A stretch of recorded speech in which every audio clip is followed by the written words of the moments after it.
It's Red Eye Radio. Gary McNamara and Eric Harley talk about everything from politics to social issues and news of the day. Whether you're up late or you're just starting your day, welcome to the show. From the Uniden America Studios, this is Red Eye Radio. Hello and welcome. He is Gary McNamara. I'm Eric Harley. So that was October. Now this is November. Get over it. Gary, how are you? Well, it was ladies' night on X. All right. Yesterday. Yeah. I'm telling you, I mean, just so many Republican women after the Mark Cuban shot. That was. We'll get to that coming up. The best thing I saw on X though was. And I'm paraphrasing here, but it was like, oh, Mark Cuban decides to, basically attack all women and become a misogynist, even though he is slowly transitioning. Yeah. Kaitlyn Jenner wrote that. Wow. Like, what? Okay, then. What in God's world? I mean, it's just, what a zoo. Well, I mean, it's the, if you look at the scenarios where we are, you had Obama going after black men, Mark Cuban now with women. You had Bill Clinton in Michigan saying, the problem here in Michigan is Muslim men. And I just thought, what is the tactic? That seems to be the most organized or consistent set of messages starting to go after groups. Yeah. And we know they think that way. They think in groups. Why not go after them in groups, of course? It wasn't surprised. We weren't surprised when Obama did it. Not surprised by what Cuban says or what Bill Clinton said in Michigan. Here's what he wrote, Kaitlyn. Just because Kamala Harris surrogate Mark Cuban is slowly but surely transitioning, it still doesn't give him the right to be a misogynist. Oh, my gosh. Yeah. Oh, that was just great. Yeah. And what was the other one there? Oh gosh, I gotta find. I was going crazy when I woke up. I mean, there's just so many. Sarah Huckabee Sanders, comes out and says because Cuban talked about the fact that there are no, smart and intelligent women around Trump. It's like, oh my God. Yeah. And then he tried to back off on it, but he, you can't back off on it. It was, it was said. Yeah. And I'm thinking to myself, well, nothing can beat that, and we'll get to that in just a moment because something did beat that one, and we'll get to that just a second from now. But this was from somebody on Twitter posted this, and it's just fascinating. Hey, Mark Cuban, here's a thread of all the stupid women that Trump surrounds himself with. And you go down into it, and one of them is I've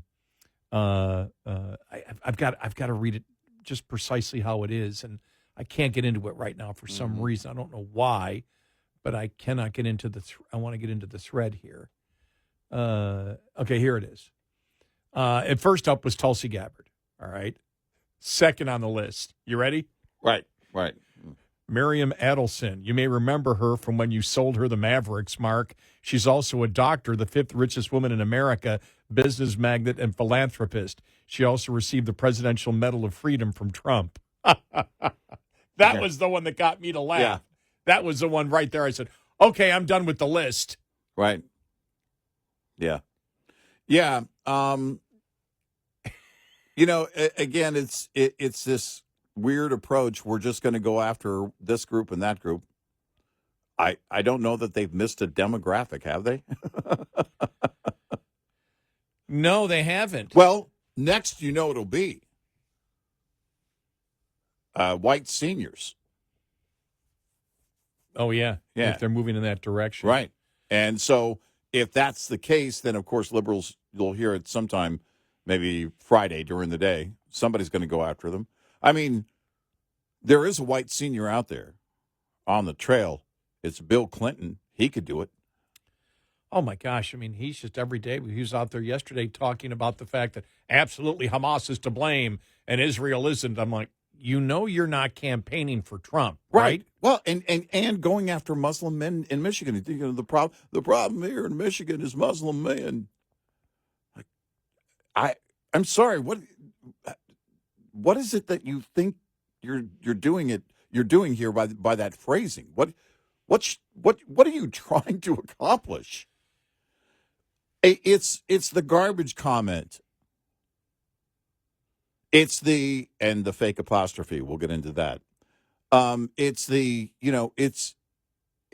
what they have been doing all along, even after Obama was in office. You know, flat earthers and these people who sit around and watch Fox News all day. These are your constituents. He was already president when he was saying things like that. But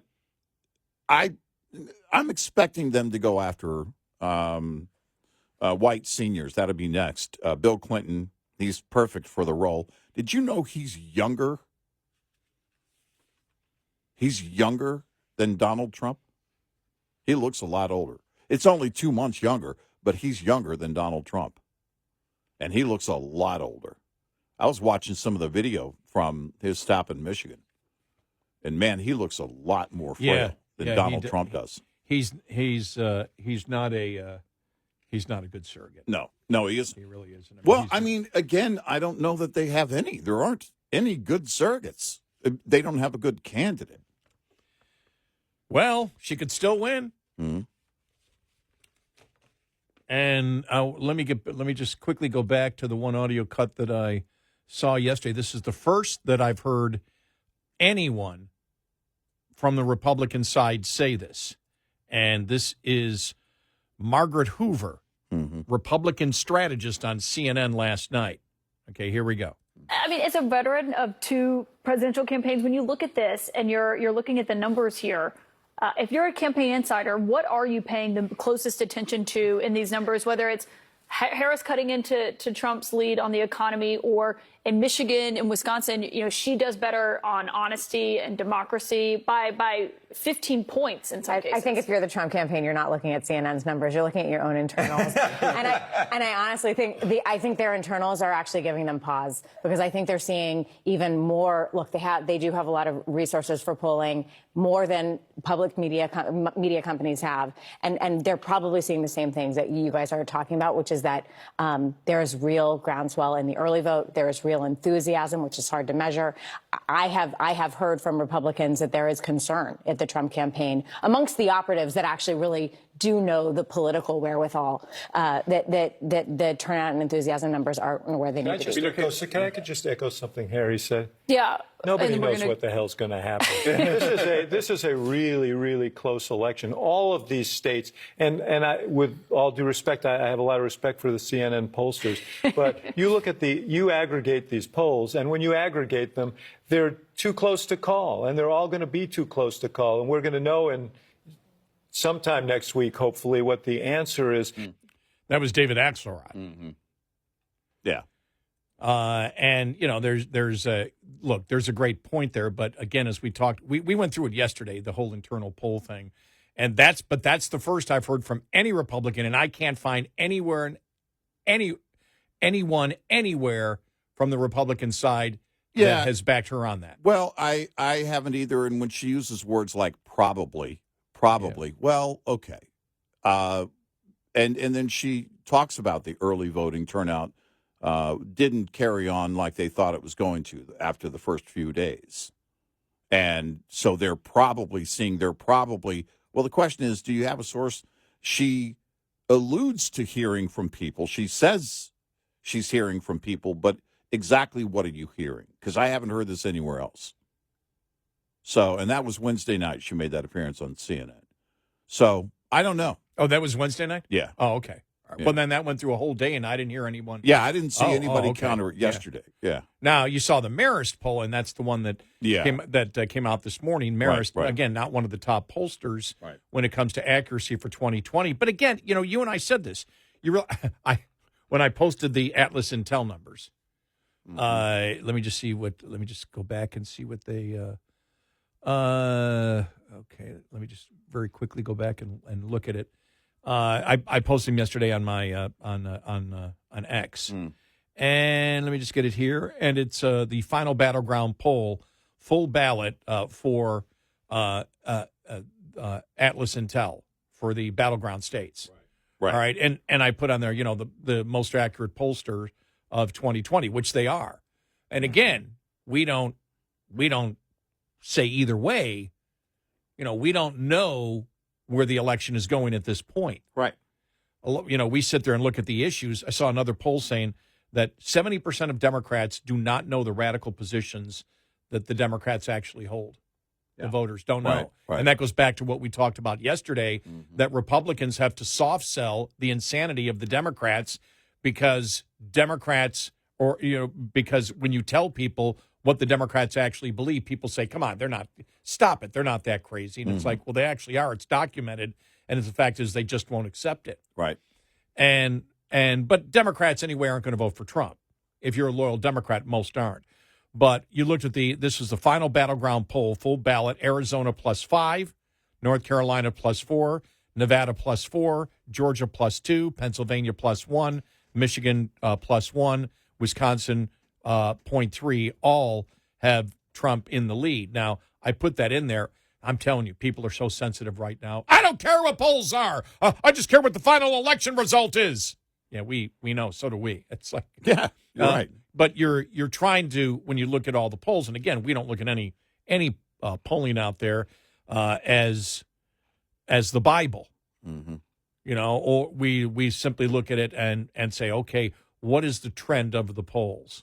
And the trend of the polls, as you've seen, whether you look at the 538, it was funny because I saw yesterday there's somebody posted, oh look, see. And it was the 538 poll that, showed the odds of Trump winning like 55% and her 45%. See, it's already come down 20 points. Well, they're taking two different odds makers. Right, yeah. They're trying to compare the two. And it's like, well, you can't do that because 538 is different than, I forgot who was the other one was, Real Clear Politics or whatever. And, Atlas Intel said, again, okay, those are not final from Atlas Intel. Okay, they made a correction on it. Okay. Those are not the final ones. Okay. All right. That came out a couple of hours afterwards. But that's just yesterday. Yeah, That was yesterday's polling. Yeah. And so they'll probably they may do another one on Monday. Because most of the time they do one on Monday beforehand. And like I said, so we'll see. But that's why we looked at it and, it's going to be a landslide. We don't know. You look at the issues, and if you look at the issues, you say, yeah, it should be. But understand, as we've always said, even though Trump is not nearly as toxic as he was, there still is a solid hatred for Trump that exists. Well, and I also wonder on, the early voting, this is something that Halprin was talking about. If it holds, then it's going to show this is only after a day or two after early voting was widespread. He said that we could know the winner by Election Day or on Election Day. But then you factor in how many people want to go out and will, they have a problem with early voting. They want to do the deed on Election Day. We had the guy that was apparently confusing early voting with mail-in voting. But, you have a lot of people. It's not over. Early voting isn't over. And, you look at those states. The states that obviously are of concern are the ones that have always been a concern. Pennsylvania, Michigan, Wisconsin, especially. Arizona, the polls seem to be really heavy in Trump's favor or consistently in Trump's favor. Nevada's one that is still on the line. You saw Harris in Reno getting heckled by the pro-Hamas people, and then she went into some weird word salad as a result of that. But that's kind of where we are. I think most of this was expected. It's, these are the states to watch. We got a great show ahead, 866-90-RED-EYE. This report is brought to you by Shell Rotella. With advanced synthetic technology, is designed to help keep your rig running with more mileage and less maintenance. As the seasons change, so does truck maintenance. Cold weather can affect everything from your batteries and air brake system to tire inflation and fuel lines. Here's a maintenance tip to help make sure your rig is ready when winter comes knocking. Have your batteries tested by a certified technician. Dead batteries are one of the most common causes of winter breakdowns. Testing them now will indicate whether or not they can keep up with electrical demands of your truck this winter. When you have your batteries tested, check the alternator for sufficient amperage and voltage output as well. Find a professional technician near you to have your batteries and alternator tested today, so you'll be ready when the seasons change.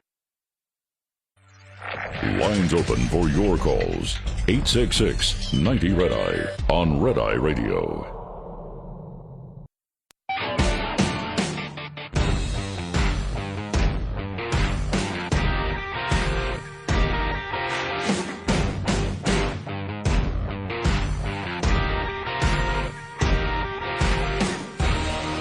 It's Red Eye Radio. He is Eric Harley, and I'm Gary McNamara. Now, the interesting thing is you go to Mark Mitchell from Rasmussen after, hearing that thing on CNN. He said the biggest MSN lie in this cycle is that Harris has a higher favorability rating. And then in another post, he goes right to, targets with Harry Anton from CNN. He said, this is Trump and Harris favorability in Pennsylvania from a real pollster. He's talking about himself. It's basically tied. Yeah. Yeah. It's the same. He said she only has higher net favorability rating in select mainstream media polls. And then you just see where and came out with part 2 on CNN about, well, it'd be obvious if she wins, it'll also be obvious. And he writes, Harry got yelled at and they rushed out this weak explanation. No, that's definitely trying to walk that fence. You're just not going to get away with that. It's either one or the other, trying to have it both ways. You could say something like, well, it won't be surprising either way it goes because the race is so tight, if you wanted to adhere to the polls. But you look at the battleground states and the map where they are, even if you were to take Michigan out of play and Wisconsin out of play for Trump and Vance, they get to 287. Now, that assumes they win North Carolina, Pennsylvania, and Nevada. Mm-hmm. And so, again, we'll see. We don't make predictions. I remember being right here, election night 2016. Because I remember, too, my wife, that morning I'd walked her to her car as she was leaving for work. She said, well, what do you think? I said, I think she'll get more votes, but I don't know that she'll win the electoral votes count. And, I said there's just something odd going on, and I think we could see one of those where he wins with the electoral count and she wins with popular votes because of New York and California. Mitchell also said that in swing states, voters want paper ballots by a 2-to-1 margin.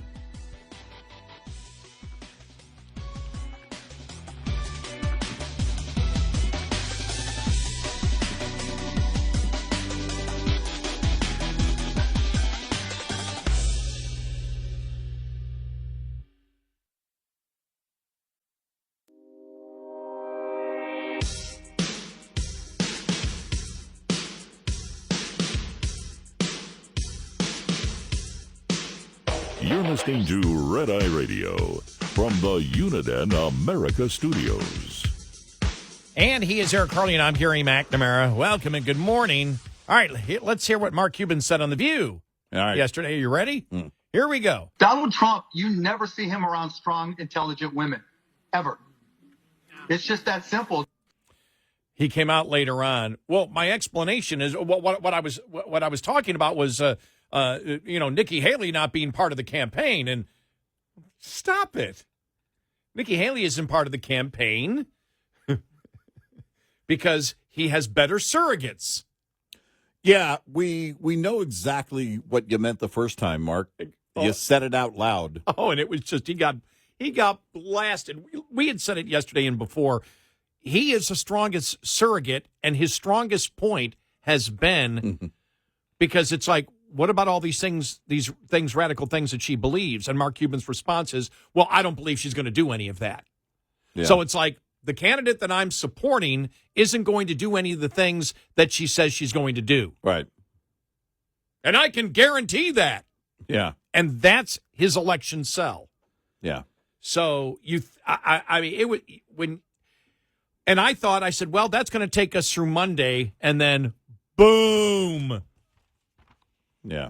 The White House altered the transcript of President Biden's controversial garbage comment. Despite the concerns of stenographers, Fox News Digital has confirmed, and so has Associated Press. In an email viewed by Fox News Digital, a supervisor sounded the alarm on the White House press officer's breach of protocol between the stenography and press office. If there is a difference in interpretation, the press office may choose to withhold the transcript, but they cannot edit it independently, the supervisor wrote on the email. Our stenography office transcript released, which includes to the National Archives, is now different than the virgin. The version. Hey, be careful. Gary, I like that one. I have nothing to say there. Is now different than the version edited and released to the public by the press office staff. Yeah. Whoa. Yeah. Director of White House Stenography, Amy Sands, also went after the White House press office after the debacle. I can't talk. I need a cup of coffee. I haven't had a cup of coffee. And, after the debacle, writing in an email, after last night's process, our team would like to reiterate that rush drafts and excerpts the stenography office sends to assist the press office are not intended for public distribution or as in the final version of the transcript. Please avoid sharing rush draft excerpts, which are subject to review and might create confusion among staff, media, and the public while our stenography office completes a thorough review process. When contacted by Fox News Digital, White House spokesperson Andrew Bates said the president confirmed in his tweet on Tuesday evening that he was addressing the hateful rhetoric from the comedian at Trump's Madison Square Garden rally. That was reflected in the transcript. They're still sticking with it. Yeah. They got burned. Yeah. Look, we heard him say it. You know, we have audio of him saying it. Well, my point is he was reading it off the laptop, right? So it was written that way. They know how it was written.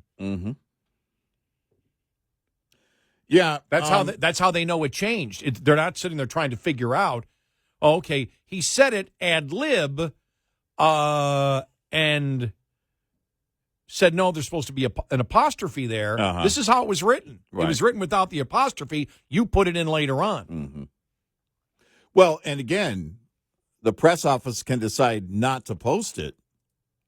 They can withhold it, but they can't edit it. That's not protocol. And they edited it. Yep.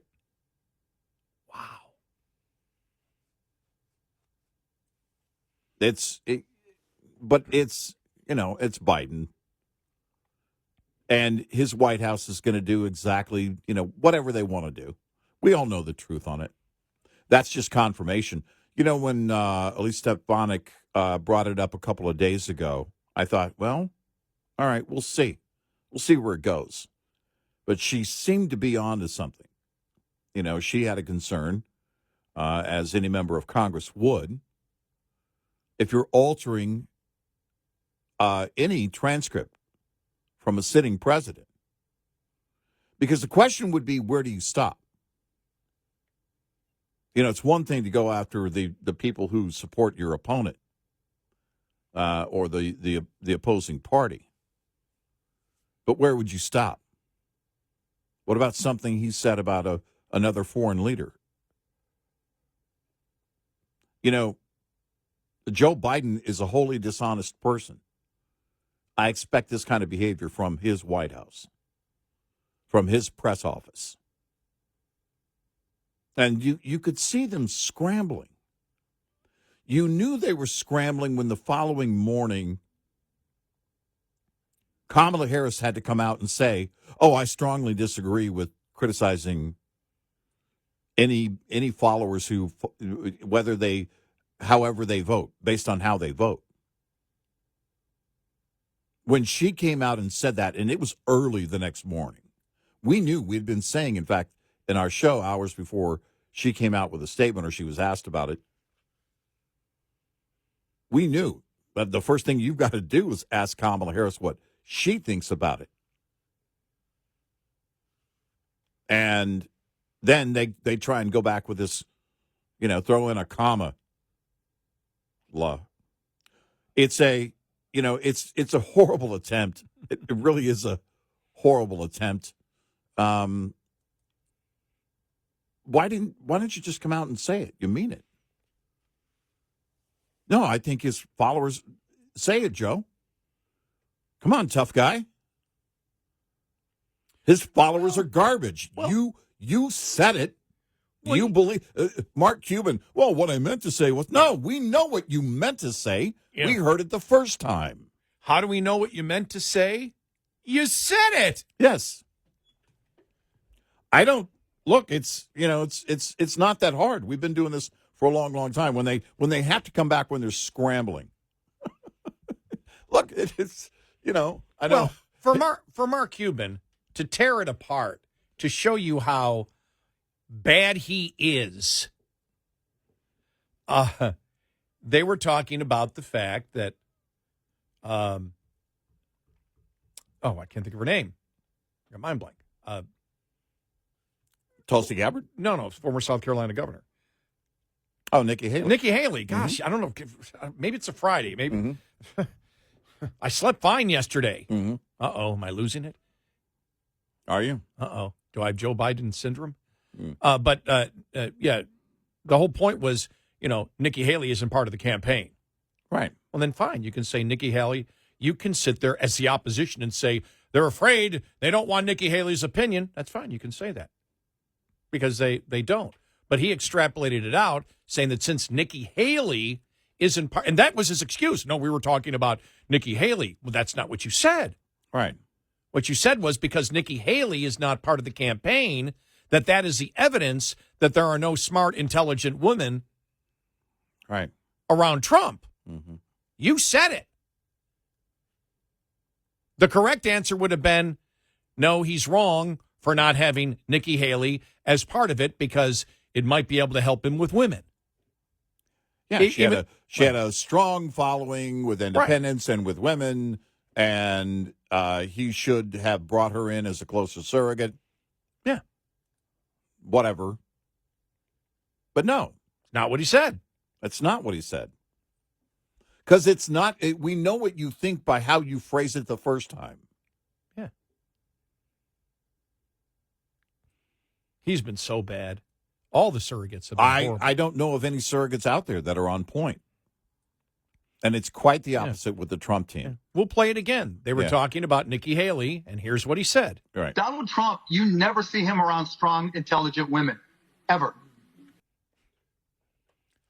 look at how definitive that was. Yeah. You never see him around strong, intelligent women ever. He came back and exclamation pointed that whole thing with ever.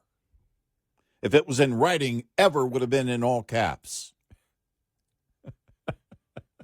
What I meant to say was no. Nope. That's exactly what you said, and it's exactly what you meant, Mark. Okay, 45 minutes ago, I didn't see this. Mm-hmm.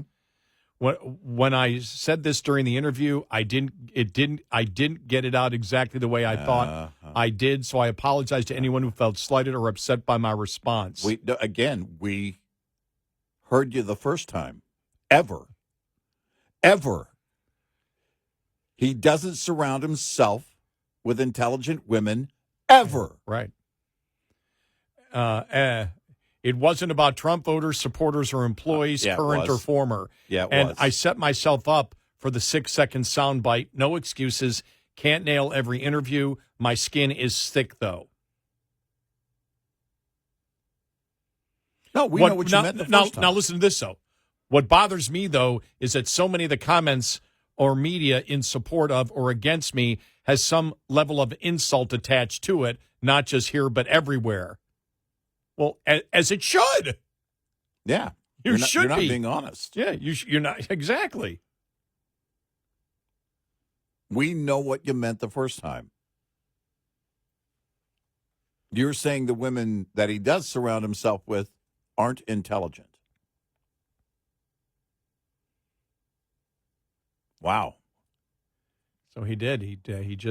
I just saw it now. So there you go. Yep. So it took him all day. I'm sure he's getting hammered. Because he wasn't going to win it. No.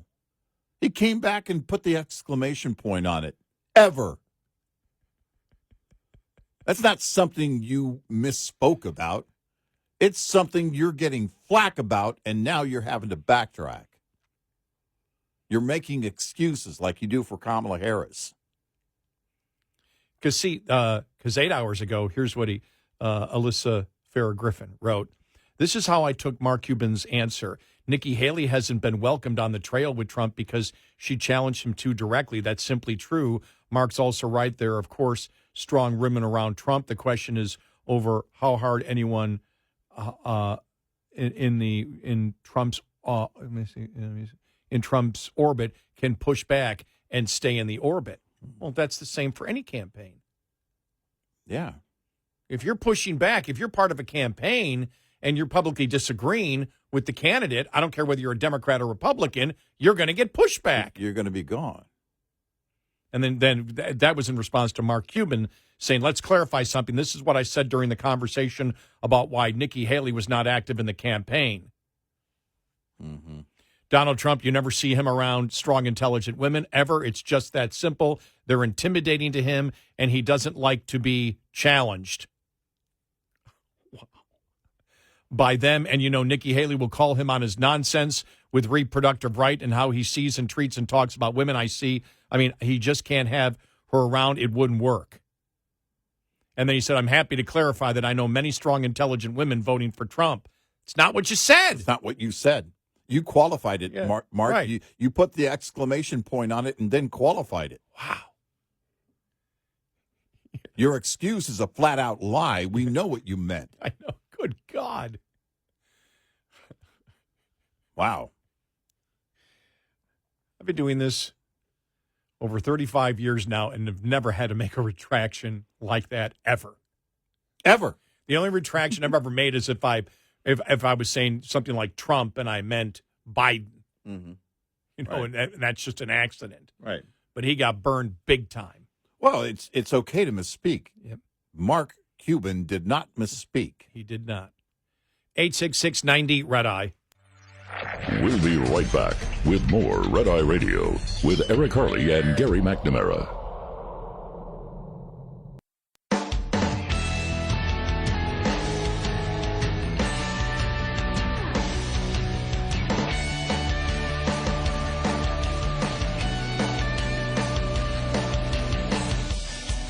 It's Red Eye Radio. He is Eric Harley, and I'm Gary McNamara. Welcome. Thank you so much for being here this morning, man. We got so much to talk about today. We'll be looking there at all the averages of the latest polling out there, and the odds markets too. The odds markets are quite interesting. Plus, the insanity of what Mark Cuban said. And also the White House. Changing the transcript. Well, again, if you're going to make it up as you go along, why not change it after it's already happened, right? Yep. 866-90 Red Eye.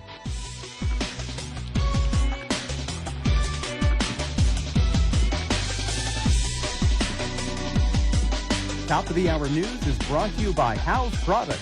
Visit houseproducts.com. This is Red Eye Radio on Westwood One.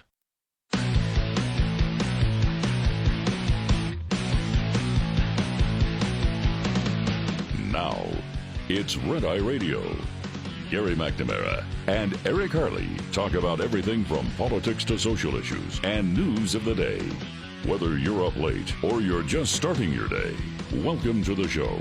From the Uniden America Studios, this is Red Eye Radio. All across America and around the planet, we are Red Eye Radio. He is Eric Harley, and I'm Gary McNamara. Welcome and good morning. So caught up in the politics of everything that when the story came out the other day that Musk talked about cutting $2 trillion from the budget. Yeah. And look, I'm all for that. Believe me, we've talked about this before. And you look at it, and I went, well, does he mean a year, or is he talking about over a period of a decade?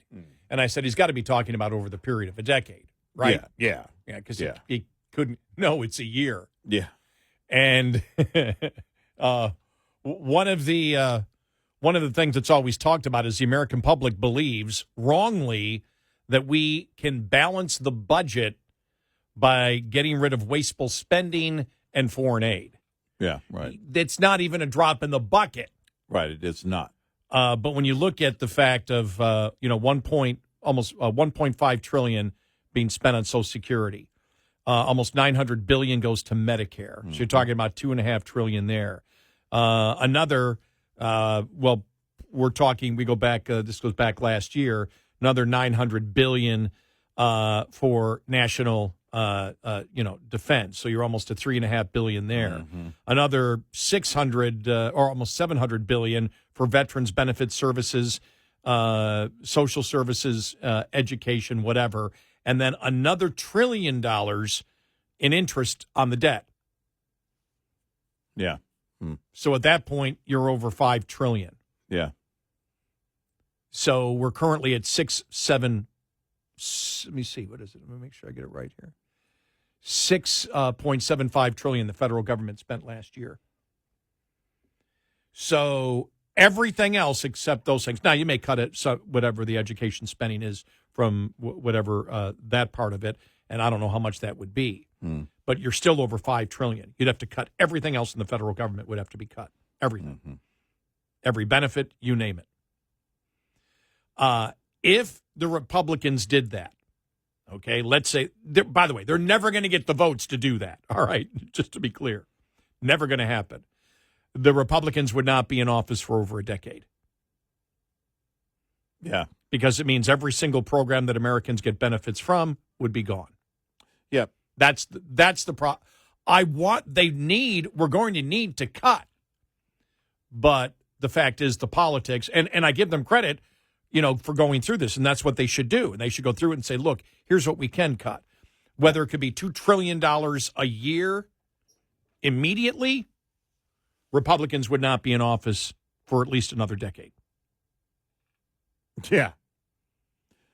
Yeah. And it would never go through Congress. You'd never get the Republicans in Congress to do it. Now, should they form the panel with Musk leading it and say, here's what can be cut? Absolutely. Sure. Well, I mean, based on after he purchased Twitter, he cut the staff greatly. How much bloating is the government employees. Well, wait a minute though. But that's because he's the dictator. Are you saying that Trump's going to be the dictator in order to do it? He's the dictator of X. Do you like how I pause and hesitate like that? By the way, yes, that's what I'm saying. I thought that's where we were going. I just thought it was interesting, and I was doing some research before the show, and because I didn't know, I just saw the $2 trillion figure, and I went, oh, they got to mean over a decade. Yeah, you do $2 trillion over a decade. Right. That means it's $200 billion a year. Could you do that? Yeah. Is that? But the fact is, remember, and this is what you have to remember, because you can get mad at me and say, well, they should still do it. When I agree, they should do it, but they should have the panel and see what can be cut. Yeah. But number one, wasteful spending and foreign aid is not going to get you there. It's not going to get you anywhere near what needs to be done. Talking about that figure, eventually you would have to cut the budget in order to do that. You would have to phase that in. A lot of those things would have to go to the state.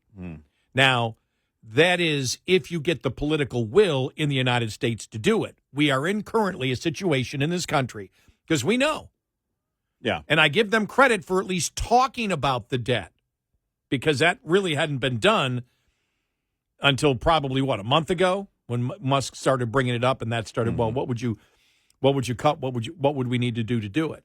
Because the American people, this isn't on the Republicans or Musk for bringing it up. Yeah. Because the problem here would be the politics of it. The American public says, yes, we need to balance the budget. Fine, we need to cut $2 trillion a year. Yeah. Paul Ryan wanted to balance the budget. His plan was to balance the budget, what was it, in 30 years? Yeah. 30 years. And that was viewed as too radical. Remember, he was pushing the woman, was it a woman or man, in the wheelchair off the cliff? Yeah, Remember that commercial? He wanted to kill the elderly and starve the children. And that's not true. He wanted to starve the elderly and no, never mind. By the way, I was outraged by it. I was outraged because he was going to take 30 years. I know. We talked about that at the time. What are you doing? So you don't win a proposal that bad. You don't win. It's like 30 years. You mean when you're no longer anywhere near Washington, D.C., and there are no ramifications for you? That 30 years? And also the challenge would be, if you're giving so many people tax credits, you better be growing the hell out of the economy in order to get there. Yeah. And 2.5% isn't going to raise the revenue that you need. Yeah. Right. If you're going to do it, you would need to be probably 3.5% to 4% GDP. Yeah. Right. And with our labor workforce, I don't know if that's possible. Yeah. And that would need to be over a period of year after year after year, not 1 year of 3.5. That would have to be continuation of that in order to grow the economy. Mm-hmm. But I think they're doing the right thing. I'm just talking about the political reality. You've got to look at it. Somebody has to do it. But if you actually cut that, Republicans would not be in power for another decade. Yeah, I mean, it's the reason that no one is really promoting austerity in a big, big way. Right. You can have a small conversation about it, but you can't get serious about it. It can't be one of your core tenets right now. They know this. Because the moment you start doing that, then the liberal media is going to go, oh, well, they're going to shut down schools. They're going to come, take your all of your benefits. They're going to do all of this. And, you start the fear-mongering. The reality is it's going to end one way or the other. We can't keep doing this. And at some point, we won't be able to keep up with the growing interest. And paying the interest on the debt will be a problem at some point. When we can no longer service the interest on the debt, then that's when everything is going to have to be reviewed, and we won't really have a choice. It's just going to happen. This won't be any political promise. It's going to be the reality of it all. And inevitably, it's going to be everybody inside the Beltway going, "Well, we didn't know that it was. Well, we didn't see what we didn't account for is and the problem with this." I can see it. We've heard it before. Oh, we had no idea that it's possible that there was a leak from the lab. What? After 3 years of, we will shut you down and hold your dog hostage if you put anything about a lab leak on social media. It's the inevitable of the reality of what we already know. Time and time again playing out. And inside the Beltway, just, I don't know. Obama said it. No, that's not a problem. Look, your kitchen's on fire. You're in the bedroom. Everything's fine. It's where we are as a nation. You got a handful of us, really, relatively speaking, you got a handful of us that are greatly concerned about it. Because it won't just be that the government has to cut, that the cuts will come automatically. I mean, it'll just happen. It will be the rest of the world judging our economy, our productivity as a nation, and, of course, our ability to have discipline when it comes to spending. And that's where it goes to hell. You're talking about a massive, massive global event. The Walking Dead has nothing on what will happen when this inevitably hits that tipping point. Now, saying what we said about the politics of the nation, the Trump campaign saying we need to grow and cut is the right way to go. Mm-hmm. But it's how quickly you can do it. Well, and that's it. Because, as we've said time and time again, in order to grow, we need more people. And we're not making more people. Yeah. I saw this report that came out. It's, the having triplets is becoming less common. And I thought, having babies is becoming less common. Have you seen the birth rate? Hello? I know it's a different study, but the way you write the headline, it's like, no, having any babies is becoming less common. I think we're second behind Korea. It's, the conversation isn't going to happen anytime soon on legal immigration. Sorry, way too soon for that. We got to fix the illegal immigration problem first. Then we got to let things cool down. And you need humans in order to make things happen.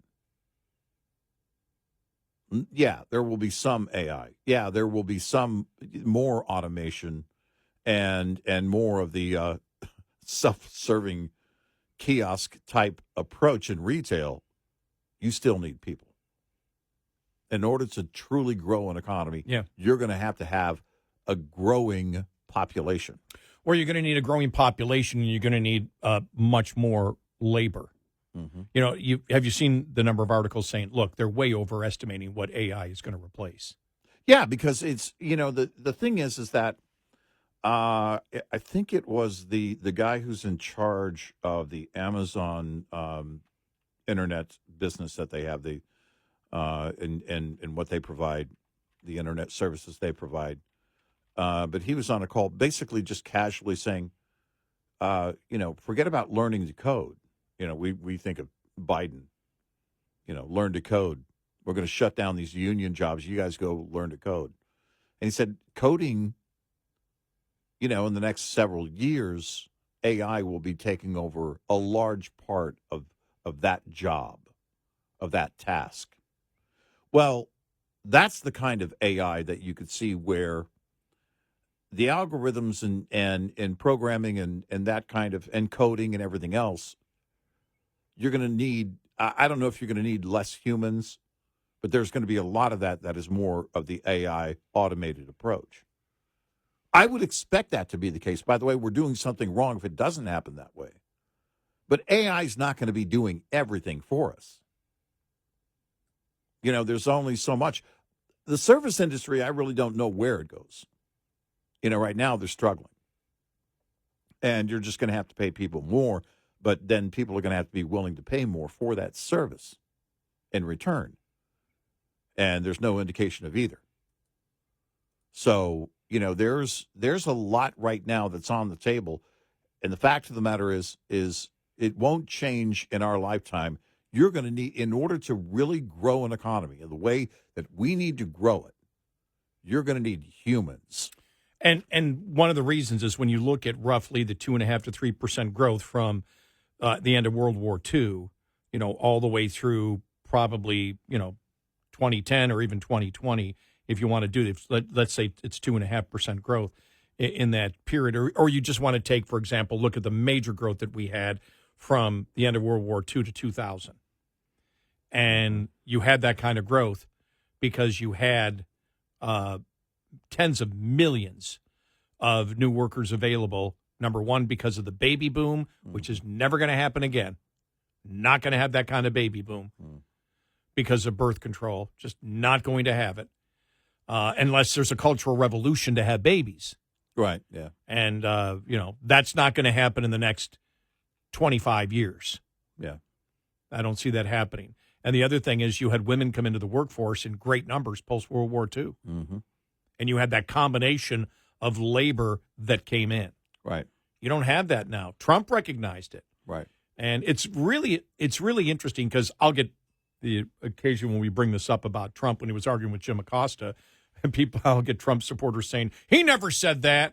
And we actually played the audio cut a couple of weeks ago where he said, I'm not against immigration. We have to have legal immigration. Right. If we're going to grow the economy the way that I want to grow the economy, we've got to have the workers. Yeah. And we don't have them here in the United States. We don't have them if you wish to do it. Now, we may have enough for right now, but you're not going to have enough to grow the economy. And he even understood that if you don't have the labor force, those companies will move elsewhere. 866-98-RED-I.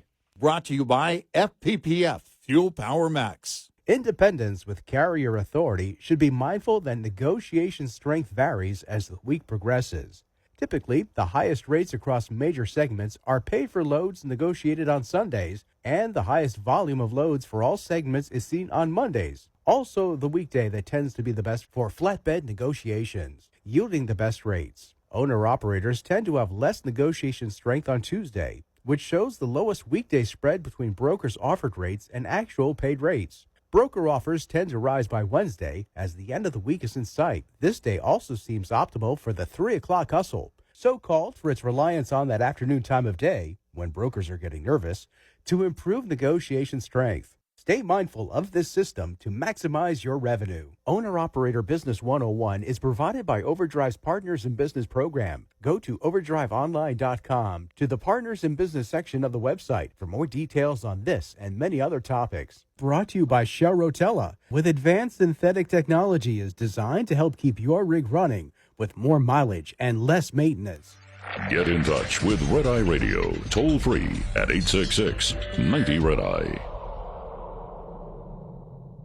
Progressive Commercial Insurance protects truck owners with specialized coverages for heavy trucks. Get a quote in as little as 5 minutes at progressivecommercial.com.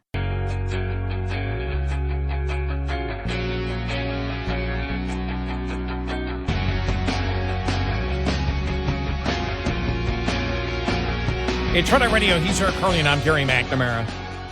You know, I had audio cuts all lined up before I went took my nap before I went to sleep, and now all I'm doing during every moment is trying to search for new audio cuts, which I'm finding with everything that's happened over the last few hours and people commenting on it.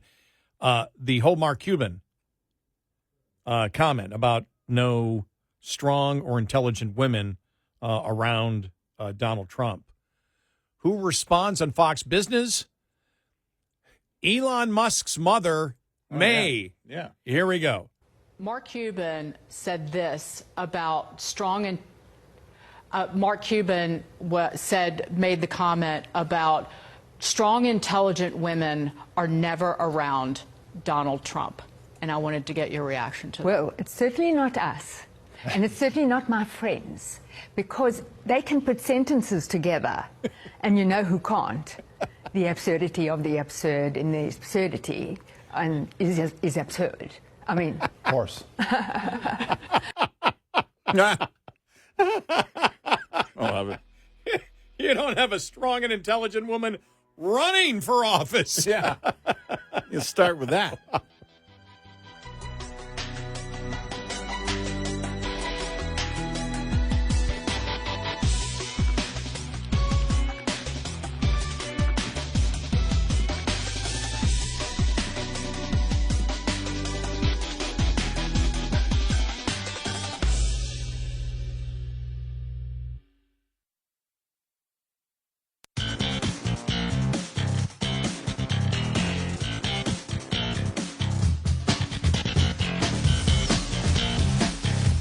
On our website, RedEyeRadioShow.com. Show info with stations, podcasts, and more. Red Eye Radio. And he's Eric Harley, and I'm Gary McNamara. So George Clooney also put together an ad. He voiced an ad encouraging men to hide their Harris votes from their friends, just like Julia Roberts. Yeah. Voices the ad, encouraging women that, you can vote different from your husbands, You don't need to tell them who you really voted for. Yeah, they made an ad. Yeah. It was one of the Harris PACs that made the ad. And the same with the George Clooney ad. Yeah. My God. Yeah. Lie to your friends and family. Months after writing an op-ed calling for President Biden to step aside, George Clooney voiced an ad encouraging men to hide their vote for Harris from their fellow men. What is this? My God, the liberal mind is just nuts, isn't it? Well, the liberal mind is completely crazy. Who would that apply to? I don't know. It wouldn't apply to conservative men. No. And liberal men are already going to vote for her, and their friends already know it. Who is it that you're talking to? Why are liberals so fraidy cats? Well, I can't tell you what I'm going to do. They're so I'm a victim. I don't know what to do. They're so used to lying. I'm intimidated by everybody. That they just they believe everybody should just lie about everything they do. Coming from people who lie for a living. They're actors, exactly. It's like we got to hit the women, then we got to hit the men too. Because people that might vote for Harris are completely paranoid to admit that they would vote for Harris. Think about it. It should be the Trump, with everything Trump's been accused of, it should be the Trump campaign doing that. I actually joked about it. I said, liberals, look, you want a better economy. This was a month and a half ago, at least. I said, liberals, you want a better economy. You want things to go back to where they were before COVID. Go ahead, tell your friends you voted for Harris. Get in there and do the deed. It was a joke. I don't expect liberals to, number one, listen to anything I say and then go run with it. And number two, do anything else except for be liberal. Well, what they found out were people that wanted to vote for Harris, men and women that wished to vote for Harris, were intimidated because they listen to Red Eye Radio every night. So the whole thing is to vote for Harris and not tell the guys from Red Eye that you're voting for Harris. In the video ad, the two women are going in, and the one woman has a husband that's dressed, and he's got a ball cap on. So it implies that he's a Trump supporter. I don't know. Well, he looks like a Tim Walz supporter. It could be a Tim Walz.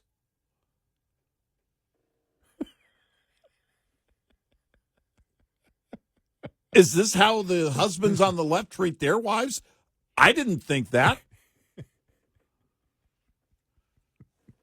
Come up with the ad. Listen, we know that women only do what their husbands want them to do. Well, that's directly from Hillary. Yes.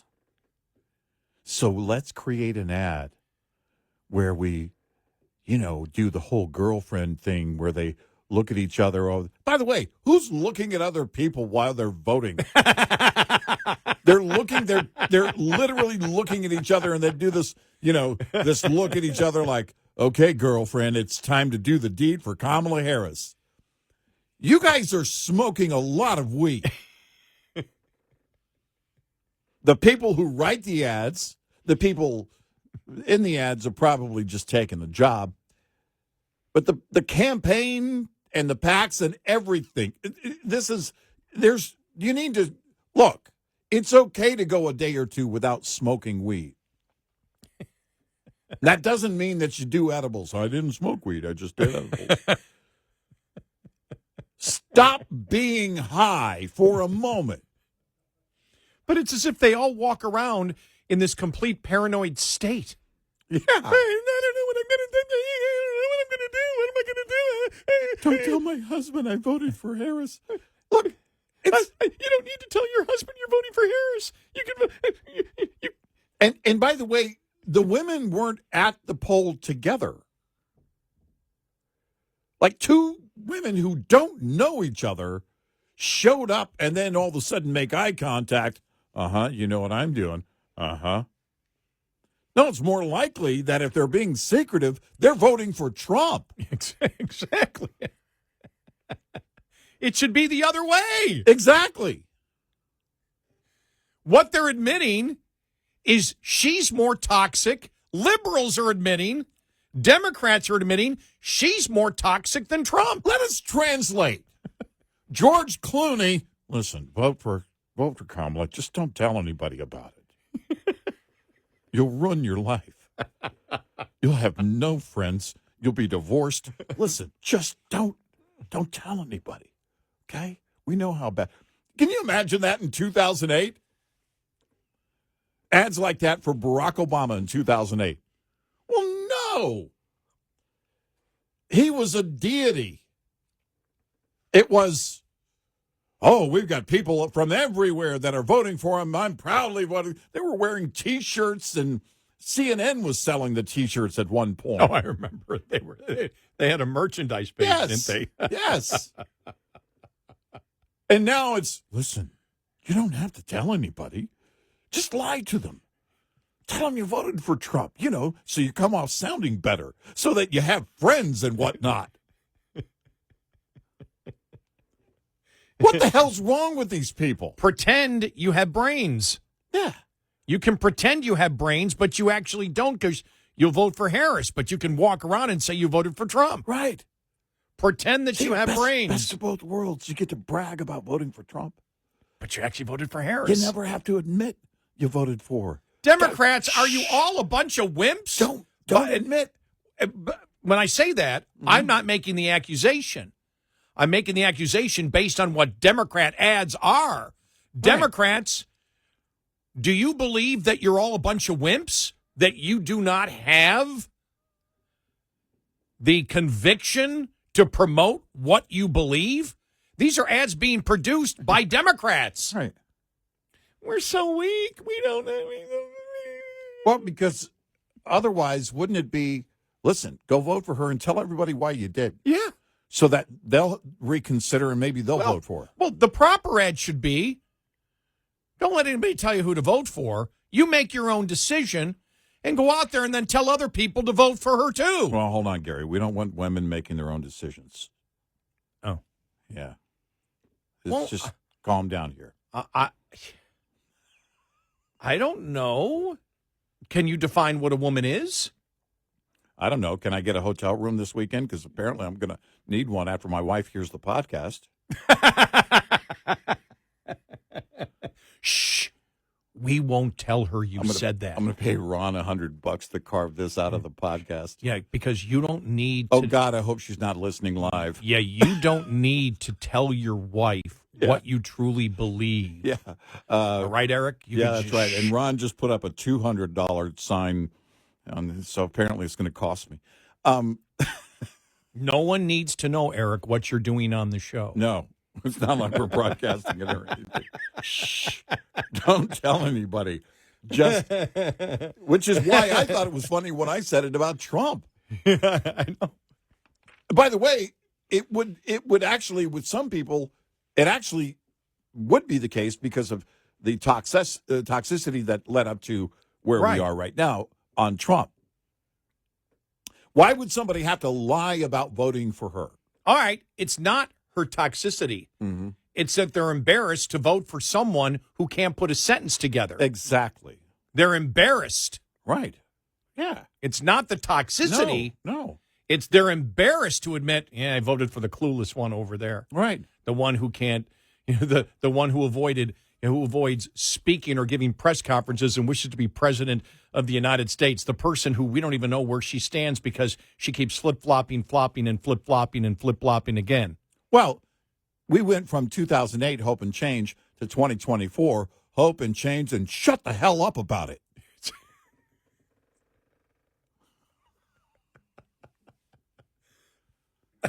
I mean, seriously. Don't get mad at us, Democrats. These are Democrats that are putting out that message. Exactly. Democrats are putting out the message. We're not. Right. We'll tell you exactly what we think. This is Barack Obama's butler here. This is not some nobody. It's George Clooney. Barack Obama's butler. Okay, and driver. I know. I know he's got multiple talents. I remember when Clooney was on, this goes back years ago, when Clooney was on the PBS show, what was it? The guy, was it? Charlie Rose? Charlie Rose, yeah. I'll never forget sitting there listening to him and going, wow. He's an actor. When you see him talk, because of the imagery of him, you think he's actually smart. Yeah, and it was everything that comes out of his mouth, you could tear apart. Anybody anybody in high school who knows the issues could tear him apart. Yeah. And I went, it's real. And I said, that's when you look at that, you get somebody who's an actor. Mm-hmm. Who looks and acts, in certain ways that come across as very credible. Mm-hmm. It's the look. And he does have an authoritative look. Mm-hmm. He really does when you look at him. Mm-hmm. But you have to actually listen to what comes out of his mouth. Right. And stuff like this. I would be embarrassed to ever do an ad like this. That's insane. If somebody came to me and said, hey, we, put an ad together and there's, I can't tell you how many things are wrong with it. It's an entire list. It's everything. Because you're telling people that they should have no conviction. Right. We know you're a coward. Right. You can still be a coward. Right. But vote our way. Well, I mean, I could hear him now. Listen, you think I'm telling Matt Damon I voted for her? No. No. Well, Matt Damon's voting for her. Well, Matt Damon's not telling George Clooney that he's voting for her either. Okay, we don't know. Did you vote for her? No, That's right. We don't know. No. We don't. Oh, man, I hope Michael Rappaport is not voting for. Yeah. The actor Michael Rappaport used to be a big liberal. Mm-hmm. And it's when he did his own research on Charlottesville because he bought into it hook, line, and sinker, as you said. Yeah. And he lives in New York City and started seeing what, when Biden got into office and brag and everything else. Yep. And then what really changed him, though, was he actually went and read the transcript of what Trump said. He goes, oh, my God, I bought into it. And all the media and all the left has been lying about what Trump said. And that's what caused his change. Yep. And so he's a huge Trump supporter and completely rejecting the Democratic Party. That's why I made the joke that. Well, it's again, this is how desperate they are at the end. Look, you don't have to tell anybody about it. Come on.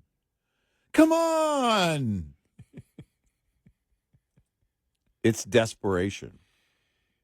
Yeah, it is. It really Whoever really you is. vote for, it's you embarrassing. vote for. Look, we know. We've heard from callers that say, look, my family and friends hate the fact that I support Trump. But they don't back down. Clearly, their family and friends know it. Yeah. Otherwise, they wouldn't be calling us and telling us how much their family and friends hate that fact. Even Mark Cuban said his extended family is all voting for Trump. Right. So even Mark Cuban admitted it. Right. I mean, he made other mistakes.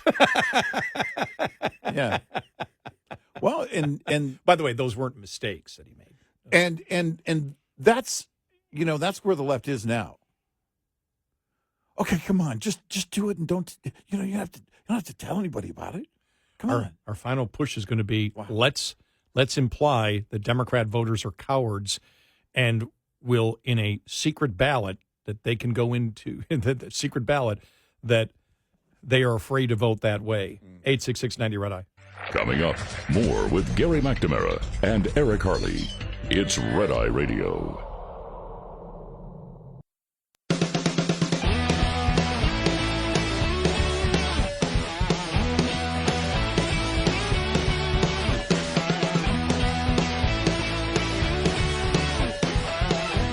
It's Red Eye Radio. He's Eric Harley, and I'm Gary McNamara. Coming up on the top of the hour, we've said that the surrogates for Harris are just horrible. And Clinton was out there yesterday talking about Israel, at a campaign stop, being a surrogate. You might as well have sent Ben Shapiro out there. Yeah.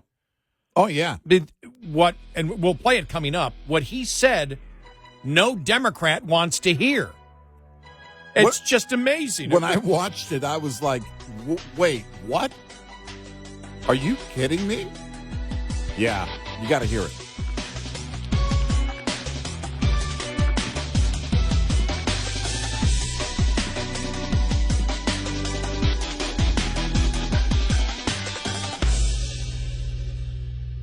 This is Red Eye Radio on Westwood One.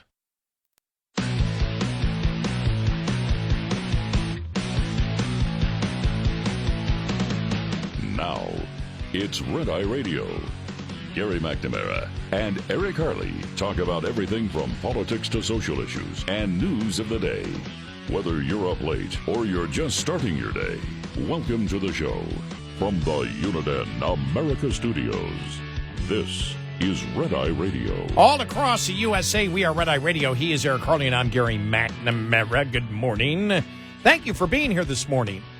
How's everybody doing? Happy Brovember. Oh, stop it. Everybody have a good Halloween? Rocktober is over. It's Brovember. I will tell you this. I had to turn the lights off in the house and everything because I was sleeping. Right. But next year and the year after, I'm already planning for Halloween. I love Halloween. The last time Halloween fell on a weekend was October of 2020. Yeah. It was the best thing ever. Mm-hmm. I had my house all lit up and, orange and purple and spotlights and had a motion detector witch outside. And I put, all the candy on a table in bowls on my driveway. Mm-hmm. It was massive. I mean, it was absolutely massive, the number of people that came. Thank goodness I had enough candy. And the thing is, I can't have extra candy and eat it. That's my problem. Mm-hmm. But there was like 15 kids all coming down, and they came into my driveway, like 50, and I already had like 10 in my driveway. Mm-hmm. And I was sitting out on the porch to make sure that, somebody didn't take all the bowls and just, put it in their bag and then walk off. These kids came, they had a boom box. That blew me away to begin with. Who has a boom box in this day and age? That works. They had a boom box, and they sat down. They go, "You ready, sir?" I go, "Yeah." And they hit it. They had the Ghostbusters theme, and there's like 25 kids in my driveway dancing. All right. And the other time, I've only done it in 18 years. Only twice have I been able to actually do the trick or treating, and both times were just amazing. So I'm looking forward to it next year. But my wife said that we actually had a very good turnout. They were outside. She and my daughter were outside, and she said all the neighbors were out there. They were all outside. She said it was nonstop trick-or-treaters. They ran out of candy. And I bought a bunch, and I didn't know this, but my wife had already bought a bunch. So we had probably 2 to 3 times the amount of candy we normally buy to hand out. Because normally around 9:30 or 10, my wife and daughter are ready to go to bed. I mean, if I'm not awake, they're ready to go to bed, and they'll just turn the light out, and they'll be done, whether we're out of candy or not. I mean, they have to work or they have things going on, and it's getting late. And they said there was just no way they could do that. It was well after 10 o'clock, and they still had trick-or-treaters on the street. And that's a huge turnout. That's pretty massive. They said all the neighbors were outside. Well, I've done it twice, and the first time my door was open, all the neighbors were hanging out at my house, and the kids were coming up. It was just I never closed the door, and I've learned that from now on I'm going to enjoy it and sit out on the porch again. I liked what happened in 2020. The other thing I do is in my bushes, and I've got one side of the house, the other side of the house, I put in my Bluetooth speakers that are excellent Bluetooth speakers, stereo Bluetooth. There's 2 of them. So it's stereo. And I go to YouTube and find haunted sounds with music and thunder and ghost sounds. I scared the daylights out of some kids. They came up, they went, "What's that?"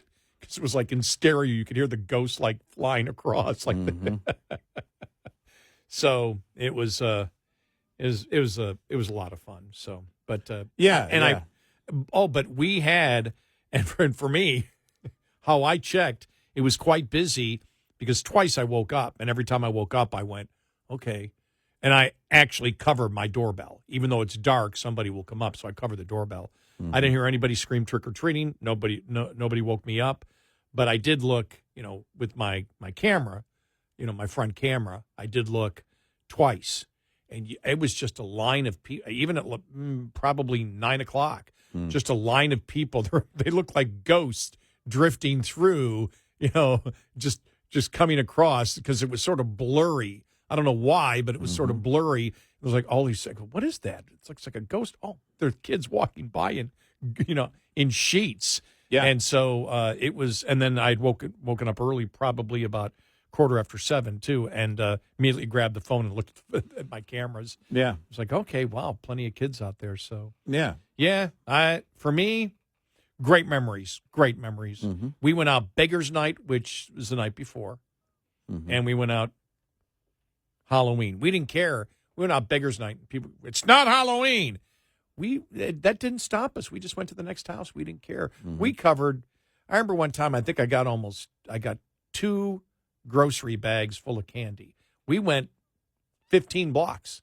The mission was simply candy. That was it. Right. Candy. And back then, grocery bag was a huge flour sack from the feed store in town. And if someone got hurt, you had to boil some water and call Doc. Someone go fetch Doc. Oh, wait, that's the rifleman. Sorry. And it wasn't processed candy. Yeah, exactly. It was licorice whips. That's what you got. You got licorice whips. And hard candy. Candy. Didn't they have them? Yeah. I'm thinking of some Clint Eastwood movies where he went in and there was like, you look at the candy that they had, a lot of hard candy. Yeah. So. Yeah, exactly. Basically clumped sugar. I can still remember one time. The neighbor that handed out apples, that didn't end well for their house. Yeah. Yeah, don't go, and don't do the toothbrush thing either. No. No, really? Yeah, no. Somebody handed out toothbrushes? Oh, yeah. Wow. Over the years, people tried to, there are less traditional things you can pass out. First of all, who has the money for that many toothbrushes? Although it would be a way to clear out that big cup of Guess toothbrushes in my bathroom. Don't tell the kids. That's true. That whole thing. You can also, listen, the other thing, too, was, remember the money thing? You could also hand out money. With inflation, it better start with a $10 bill, and you go up from there. What do they call? By the way, the candy was, very expensive. I spent a total of $30 or $40, and my wife spent probably about the same. What do they call the small candy now? There's a name for it. The small candy? Yeah, the small candy bars. There's a name. I call it the laughable amount? No, when just enough to get me angry amount? To show you how old I am. Yeah. I remember when, people hand out the small candy like that. Mm-hmm. There's a name for it. Bite size? No, it was somebody. I saw somebody call it the other day, and it was like, why do they call it that? It's not that. I forgot what the name is, what they referred to it as. But I remember when people were handing out the 25-cent candy bars, and they were the big ones. Mm-hmm. I've done that. The big, yeah. And it was. They weren't 25 cents, but yeah. Yeah, that's why I said this is how old I am. It's 25 cents, and these aren't licorice whips. And go to old man McNamara's house. He's got the goods. And we were like, no, I wasn't handing it out. We were going for them. Oh, fun size you're thinking of. Fun size, yeah. Fun size. That's I think they quit. Yes. I think they most quit using the word fun size because I think all of us angry people that were eating the fun size, you have to have 200 of those to have fun. Exactly. It's not fun. So that's not fun. That's a lot of opening. I don't mind eating 200 of them. It's all of the opening. You're wasting so much wrapper. And for me, it was Kit Kat bars. That was it for me. Really? I was addicted to Kit Kat bars. Yeah. Seriously, I think I had an addiction. Yeah. Oh, Mitch Hedberg. What? I love Kit Kat bars unless I'm around more than 4 people. I probably screwed that line up, but yeah, that's one of my favorite jokes. No, I know it. Yeah. And I've seen him say the late Hedberg, and when he said it, I laughed. Oh my gosh, yeah, because just the way his tone and doing everything was. For me, I don't know. I was a huge fan of anything grape, banana Laffy Taffy. Still to this day, banana flavored Laffy Taffy. Did you see? Oh man! But Corinne Jean-Pierre 2 days ago, she had that green jacket on, and somebody wrote, "Wow." Did she go with Laffy Taffy? That's what they said. Laffy Taffy at the White House. Hey, I like the sour apple Laffy Taffy too. Yeah. Oh my. Yeah. Oh. Yeah. I mean, I don't know why. I was always for me, I have to be in the mood for chocolate, but the fruity candy, the sour candy, that kind of thing, and then really Tootsie Pops. And those are, and I blame Kojak for that. Oh, for those under the age of 80. Oh, I loved Tootsie Pop.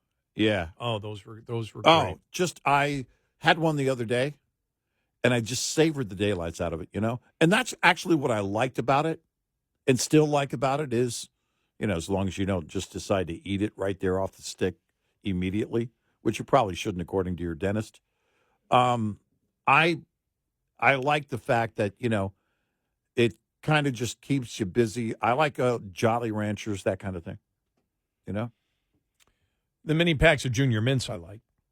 Excuse me, the fun size. Not while you're watching surgery, though. Oh, no. Never when you're watching surgery. Seinfeld reference. Giddy up. Oh, my God, that was hilarious. Oh, my gosh. I love that episode. That was when Elaine was dating the fat, starving artist. Excuse me. Yeah, the fat, starving artist. Yeah. Yeah, he's a fat, starving artist. That's unusual.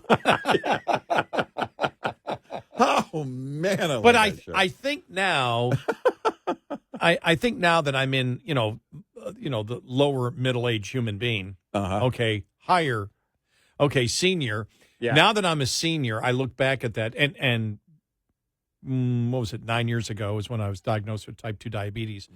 And you pay attention to sugar constantly. I mean, that's all you think about, because sugar is your heroin. Right, yeah. People tell me, well, that is artificial sweetener. Yeah, but that's like saying, do you want to smoke pot or do heroin? Right. Right. Or, okay, I won't make it illegal. Do you want to do a beer or heroin? Right. Exactly. Well, I'm saying it because pot is still illegal in Texas. For everybody going, what are you talking about, Gary? It's legal. Yeah. Not in Texas. Our production crew just learned something. Yeah. But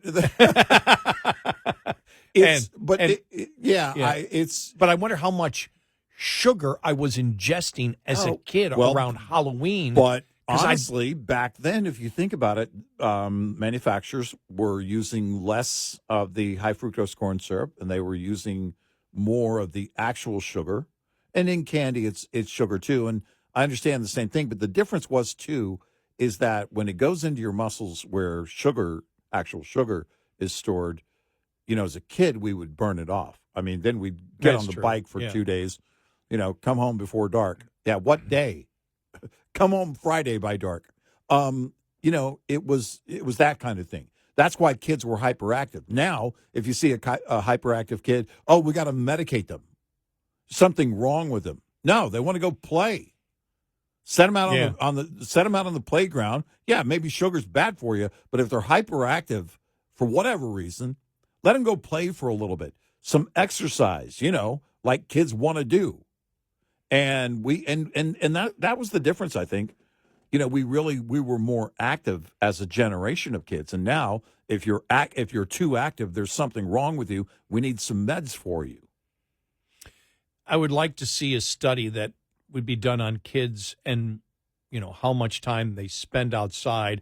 Probably can't do a comparison because you have to go back, 60 years. Right. 50, 60 years and say, okay, how much were kids actually exercising back then as opposed to today? Right. And now, television was extremely limited, number one, because you only had 3 channels. Right. And the parents controlled it because you only had one TV. Exactly. And you don't want your babies playing outside because Joe Biden might eat them. Right. I mean, it's a different world we live in today. So we never stopped. We were always outside. Yeah, we were. And it didn't matter if you had a TV. There was a choice of you never went in the house and said, Mom, I have nothing to do. Right. Because she would find you something to do. And we were pretty smart. So it's like, we're going outside, fine. And it was like, get as far away as possible. Right, right. It was rare that we were inside. Now, August or something like that in Texas, you would come in the heat of the afternoon. In fact, I remember the day Elvis died. It was August, Del Rio, Texas. And I remember it was Dan Rather that broke in. I was watching something like Gilligan's Island or something. But there it is in the middle of the afternoon. And that was that was a rare case of me being in front of a TV. But between like 1 and 4 and 1 and 5 in the afternoon, you did. As soon as it got a little bit later in the day and things started cooling off, you went back outside. Not growing up in Buffalo, we were out 12 months a year. And then when the winter weather was terrible, you built forts, snow forts, and you had the most incredible snowball fights. Build a fort on one side of the street, somebody the other side of the street. Man, that was an all-day thing. Yeah. Well, not in Texas in the summer. Can't do that. No, you can't. Nope. 866-90 Red Eye. Get in touch with Red Eye Radio, toll free at 866-90 Red Eye.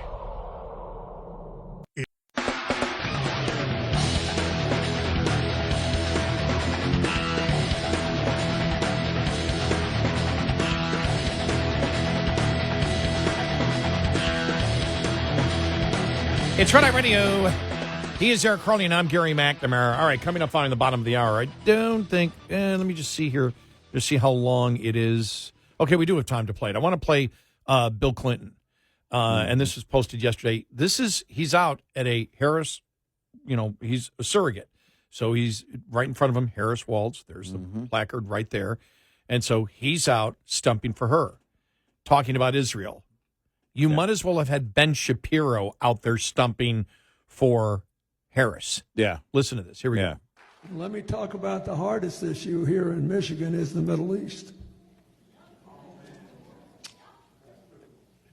And I have to be careful what I say because there's only one president at a time, and none of us can get ahead of where we're going. But I think we're going to have to essentially start again on the peace process. And I understand why young Palestinian and Arab Americans in Michigan think too many people have died. I get that.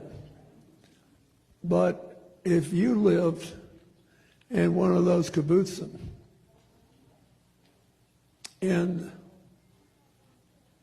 Israel, right next to Gaza, where the people there were the most pro-friendship with Palestine, most pro-two-state solution of any of the Israeli communities, were the ones right next to Gaza. And Hamas butchered them.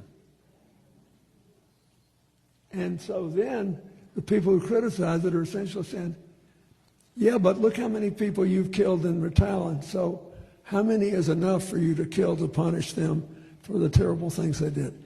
That all sounds nice until you realize, what would you do if it was your family and you hadn't done anything but support a homeland for the Palestinians, and one day they come for you and slaughter the people in your village? You would say, well, you'll have to forgive me. I'm not keeping score that way. Wow. Yeah. That is not what the Harris campaign wants out stumping for them. No. That was horrible. Wow. For them. I mean, he's partially right. He's mostly right on that. Right. But for them, that's not what the Harris wants. campaign wants. No.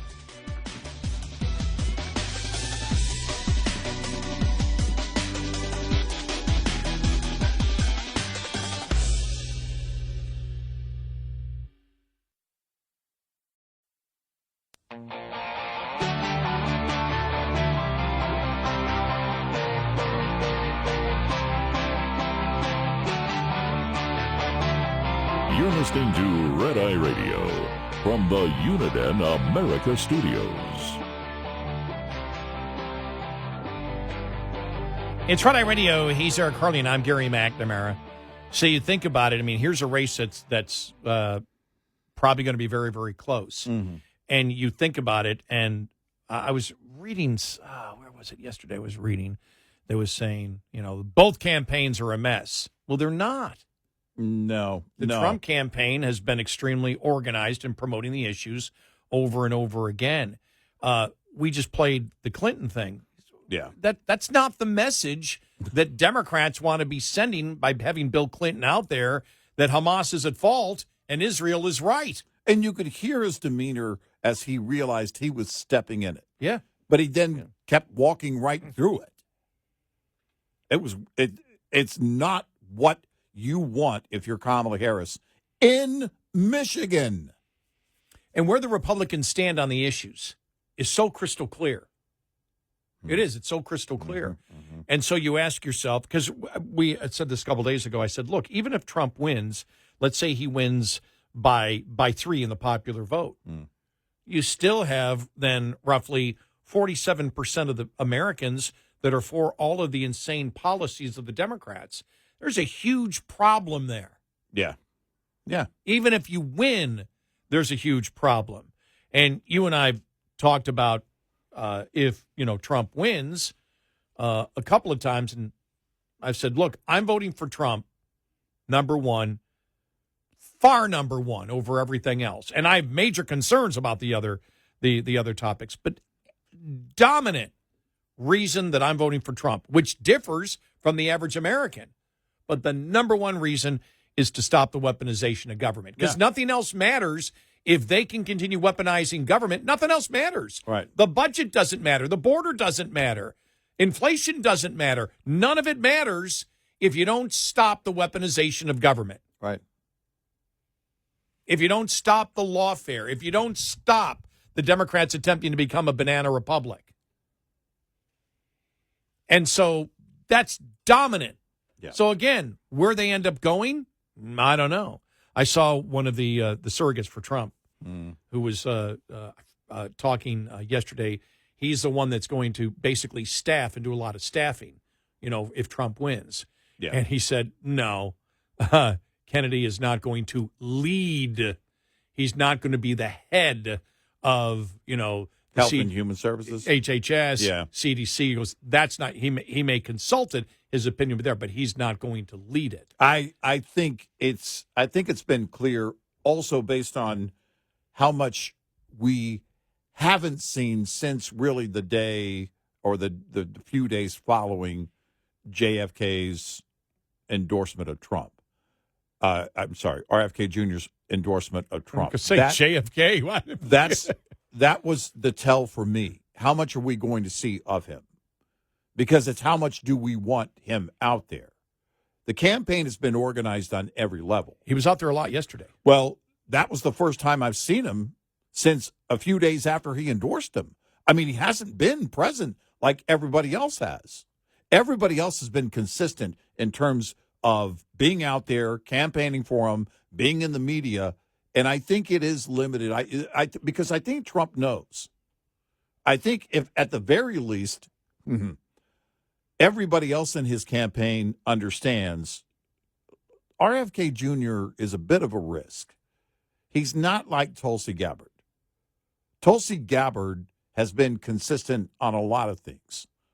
RFK Jr. comes out and he, from day one, look, there are things we disagree on, and there were people that were, clearly on the same side as RFK Jr. and agreed with a couple of things with Trump, but it wasn't the endorsement that you saw, from other people. It's not that kind of ringing endorsement. It made the news. It was a big deal at the time, but it isn't, RFK Jr. doesn't fit into the Trump mold the way the others do. I could see Tulsi Gabbard serving, I will say I don't know this. that she will. The only point I would disagree with you is we must be looking at different things. I see him every day out there on social media. Yeah, I know. Talking. Yeah, and he hasn't made much of national news, I see him out there constantly talking about, especially the last couple of weeks, that's where it came out that he's going to head that, and then it. That story has been in recent days, right? And it was tempered by the basically coming out of the campaign saying, nah, not so much, which makes my point for me. It actually proves my point that this was a partnership, an agreement, and that's exactly what RFK phrased it as. Look, I've agreed to step down and take my name off the ballot in the states where I was going to hurt Trump. And you understand what the negotiation was. It wasn't the same kind of full-on endorsement. I believe in Trump. It was, hey, I definitely can't endorse the left. I can't stay in the race because I know I'm not going to win it. But I can't endorse Democrats. I can't endorse what they're doing.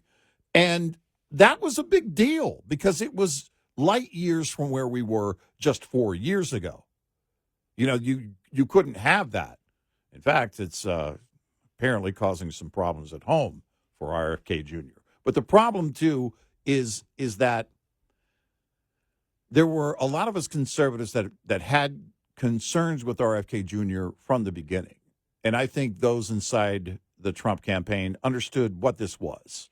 I think we said it, in fact, from day one. Don't look at this as a true partnership. It was an agreement. But when you look at it, and again, I think it was more led by Joe Rogan than anybody else, but they were just lauding, so much complimenting him, RFK Jr. Now, they agree on, RFK Jr.'s been on the Joe Rogan thing, and they probably agree more than even Trump or Vance do, probably with a lot of the things that he would do if he was able to have full authority. But both Vance and Trump lauding him. Well, sure, as long as the partnership is in place. But not just the partnership that he supports him at, but what he's going to do and where he's going to put him. Mm-hmm. You know, when it comes to, I mean, he's going to have a role. He's going to have a role. He's going to have a role. Well, but I don't expect that to be a full on. Right, but the last 2 weeks, what I've heard over and over again is he's going to be the one to solve all the medical problems that we have in this country, and that's coming from the campaign. Yeah, no, I've heard the claim that he's going to be the head of Health and Human Services and all of that. Yeah, I don't see that happening. No, I don't see that happening. But my point was he has been an integral part of the campaign, especially the last couple of weeks. He's been speaking at the rallies. He's been all over the place. Yeah, I don't see him being again. I don't see him having the same role as the other surrogates. Of all the surrogates, he's the weakest. And neither do I, and I agree with you on that. It was clearly from the beginning, it was an agreement. Step down in these states, get yourself off the ballot. Let's do this handshake deal, and that was an agreement. And, you know, the idea that he also talked to the Harris campaign about the same approach. And it's like, okay, if that tells you anything, it tells you that RFK Jr.'s in it for himself. And we warned of that. We warned of the problem in putting too much weight in that alliance. It serves its purpose, and if he's off the ballot and it changes some people and it's enough to get Trump a win in those states, great. Beyond that, I wouldn't put too much weight into it.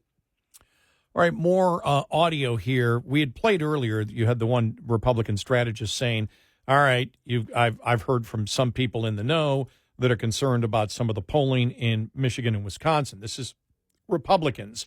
I want to play this year because this is Mark Halprin with Paul Manafort, who is consulting the campaign, for example, on things like where the polling is. Mm-hmm.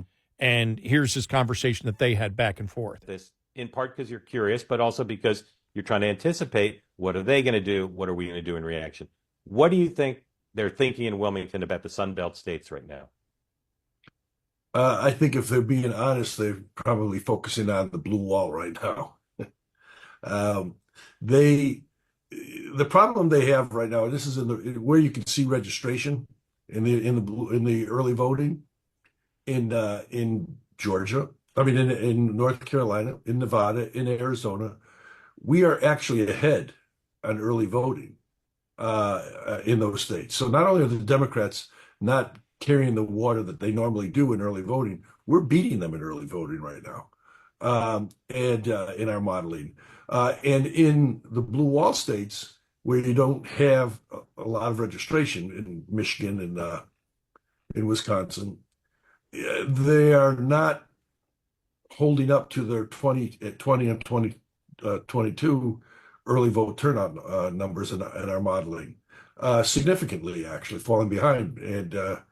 And so the strategy that obviously they're running is a base strategy. I mean, they're not looking to bring out, undecided votes. There aren't very many to start with.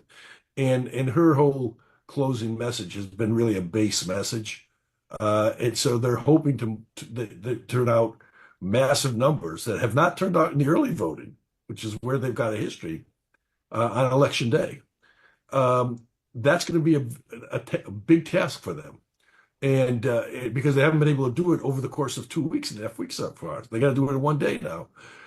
And they are not, contrary to what CNN's poll showing, they're not winning those states, but they're in reach of making them, a very close race if turnout is what they need it to be, and we don't meet our numbers. If we meet our numbers based on the early voting or where they are now, I don't think they can beat us at all. But so they've got to focus on those 3 states where they're in sight of possibly winning, because they got to win all 3. The problem is that their scheduling has them going to some of the Sun Belt areas, and it's not going to be a good result for them. So when he's talking Michigan, Wisconsin, and Pennsylvania, right? Mm-hmm, mm-hmm. Well, the thing is with Trump wanting to go to Pennsylvania, or not going to the Penn State game. Yeah. And that was one thing that the left, we picked up on this last night, where we saw some people on the Democrats saying, oh, okay, he knows he can't win Pennsylvania, so he's not going there. Mm. And the other train of thought that I saw today was, no, he's winning Pennsylvania. They believe so comfortably he's going to Michigan and Wisconsin. Right. And because look, when you look at the numbers and you look at the trends and where it's been going, again, we focus on the movement. Then Pennsylvania, it's not that I think, he's got it completely locked up, but I think you have more confidence in him winning Pennsylvania than you do Michigan or Wisconsin, because I would put those two at 1, 2, and 3. Out of those 3 states, you're more confident in Pennsylvania, less confident in Michigan, and then even less confident in getting Wisconsin.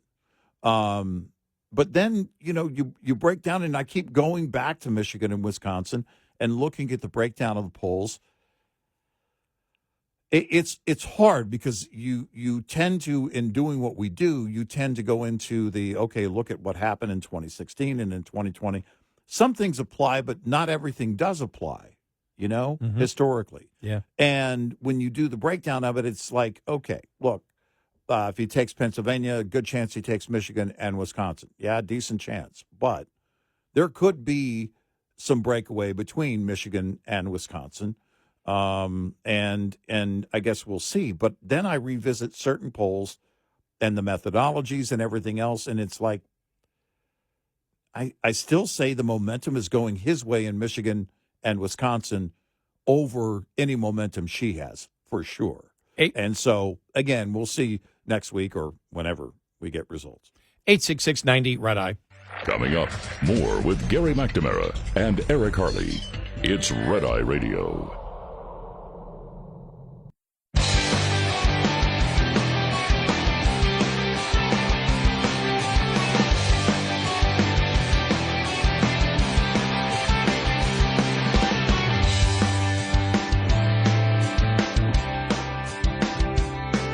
It's Red Eye Radio. He's Eric Harley, and I'm Gary McNamara.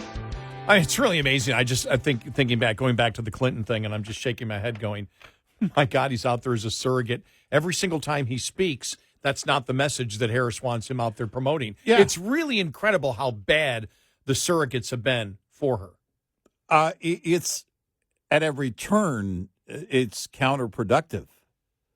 And they end up having to come back and walk it back. Look at the thing with Mark Cuban on women. He's having to walk it back. I'm waiting for Bill Clinton. I don't know that Bill Clinton will walk that back, though. No, I don't think he will. No. I don't see that happening for Bill Clinton. No. Listen, I said what I said. And tomorrow I'm going to say what I'm going to say. And I find Carrie Lake attractive. Listen, this all leads. I can see it right now. We have a path to Carrie Lake. I mean, to a win.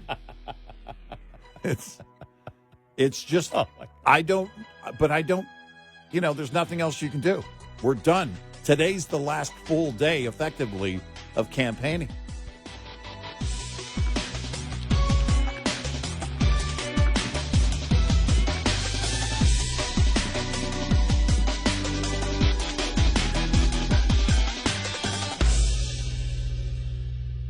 This is Red Eye Radio on Westwood One.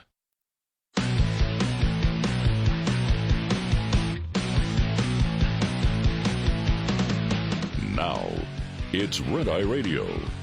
Gary McNamara and Eric Harley talk about everything from politics to social issues and news of the day. Whether you're up late or you're just starting your day, welcome to the show. From the Uniden America Studios, this is Red Eye Radio. All across the USA, we are Red Eye Radio. He is Eric Harley, and I'm Gary McNamara. Good morning. What was that story you had? That they're going to, stop production of the F-150 Lightning? You were telling me about that a couple of breaks ago during a commercial break. Yeah, CBS News had the story. Let me get back to it. But basically, Ford has announced they're hitting the pause button until next year based on waning demand of the EV market. This is something that we've seen, I don't know how often now,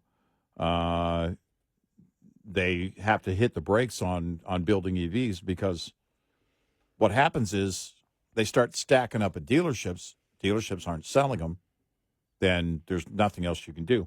CBS News Ford Motor on Thursday said it's temporarily halting production of the Detroit automaker's F-150 Lightning pickup truck until 2025 amid waning consumer demand for EVs. Ford will pause manufacturing of the EV at its Rouge electric vehicle plant on November 15th and resume January 6th. And, this is, again, something we've seen before. We expect this is going to be the case off and on. When you see the production lines, sometimes it has to do with demand, and it's happened over the years. But in manufacturing, the OEMs, if they run into a supply issue, they run into, a labor issue where they've gone on strike or something like that, then that's one thing. But when it's a core demand issue in the past, we think of SUVs and trucks that aren't EVs, and you think of gasoline prices going through the roof, right? So then the demand for those SUVs and larger vehicles goes down a bit, and then they slow down production or temporarily halt production. I don't know that they've ever had a robust demand for the Lightning, for the F-150 Lightning. You can see in terms of the EV market, Tesla has had, consistent, I think you could say, demand over the years, although the EV market altogether has slowed down.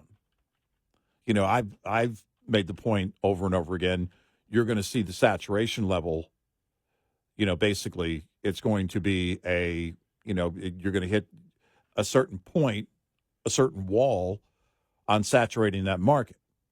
There's only so many people that right now are in the market for an EV. Many of the tech people love the technology, and it's pretty cool technology. But when it comes to the practical matters, you were talking about, you and I have talked about it on and off the air, the car rental companies. All we have left is EVs. And as you mentioned, you might as well be selling me a brick or renting me a brick. Let me just tell you the story. Last time, the last time I went into Buffalo, and it was the Seinfeld episode of the car rental. Yeah, you know how to take a reservation, you just don't know how to keep a reservation. Yeah. I mean, I was shaking my head because I get constant advertising. Yeah.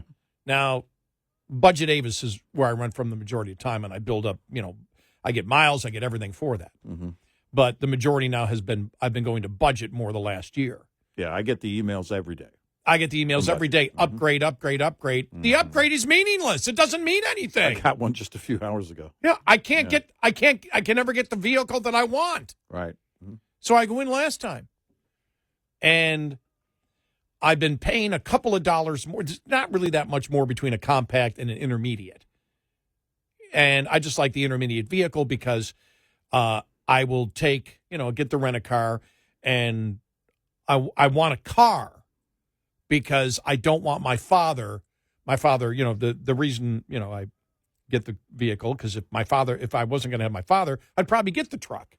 Yeah. It's cool to drive around in the truck. And the trucks, actually, if you look at it, the trucks are the cheapest because nobody wants the big trucks when they rent a vehicle. So I get the intermediate. Perfect for my sister, my brother, my dad, whoever else wants to take a ride, nice and comfortable. My father doesn't have to lift his leg high to get in. Mm-hmm. So every time I get it, and I know everybody there. I've been going there. It's the same people. Been working there for years. Mm-hmm. And I talked just a couple of months ago how I had to wait 2 hours to rent the vehicle. And I'm, for budget, I forgot what it is. One is fast break, and I think I'm budget fast break and whatever Avis is, where you're just supposed to go down to the kiosk. Well, the damn thing's never open. So you got to stand in line. Mm-hmm. And it's like, well, what use is it to be this fast break? What use is it, to do this number one? Yeah. So I go in there, and it was later on. This was after summer was over, so it's probably 11:30 at night. And there were about 3 or 4 people in line because, of course, the kiosk isn't open. And they keep promoting, you want to be fast break because you can go right to the kiosk. They give you your vehicle. Well, since you have to go, they've got nothing prepared because you're supposed to show your license and then take off. They got to start from the very, very beginning. All right, let's fill this out. What it's like, you just want to go boom. Yeah.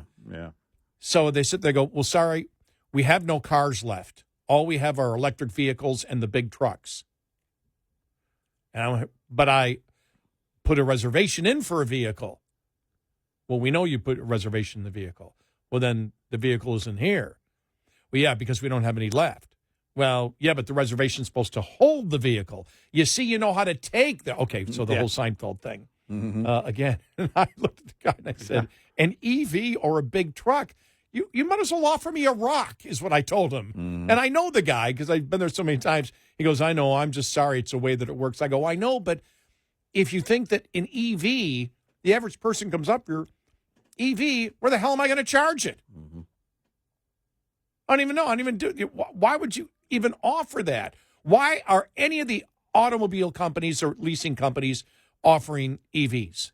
Right. They're completely useless for the average most person. Trucks, if they're not four-wheel drive, are rear-wheel drive. And in Buffalo, I mean, unless they're only offering them during the summer, which probably isn't the case, if you're going to have those in your fleet in Buffalo, they have to be four-wheel They're drive. all four-wheel. Yeah. All four-wheel drive. I got a Jeep Destiny, was it? A monstrous vehicle. And so, it's, we ended up driving around. My father doesn't drive much. He has his tracker. Remember, he had the tracker with the plow on it? Yeah. The little tracker. He had a plow on the tracker. Yeah. So I drove and we took his tracker. It was okay, but I just shaking my head going, an electric vehicle, offer me a rock. Yeah. Like I ordered a vehicle. Could you give me a rock, please? Thank you so much. Yeah, I mean, it's not practical at all. No. And, in this story here from CBS, they say that Ford will, they also said that they're going to furlough roughly 730 hourly employees, although it noted that not all workers will be sidelined for the duration of the production freeze. But here's the quote from the company. We continue to adjust production for an optimal mix of sales growth and profitability. Could you say that in English, please? Yeah. We're going to have to stop for a while. And by the way, January 6th, what makes you think, again, I would love to see what's the data show on demand picking up after the beginning of the year. I mean, and how much production has been, dedicated to the F-150 Lightning? I mean, I'm just curious about all of that and what the company. Look, this is a publicly traded company. They released a lot of this information. But I really, when you talk about the EV market, where is that growth you're talking about?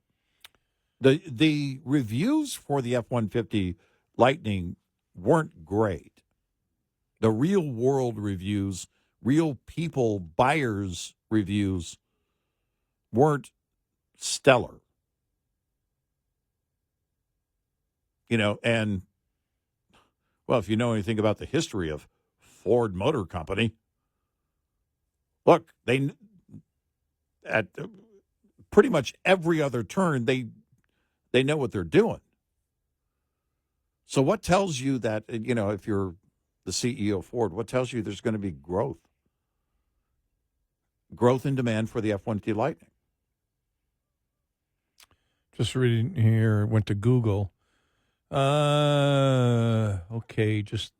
in general.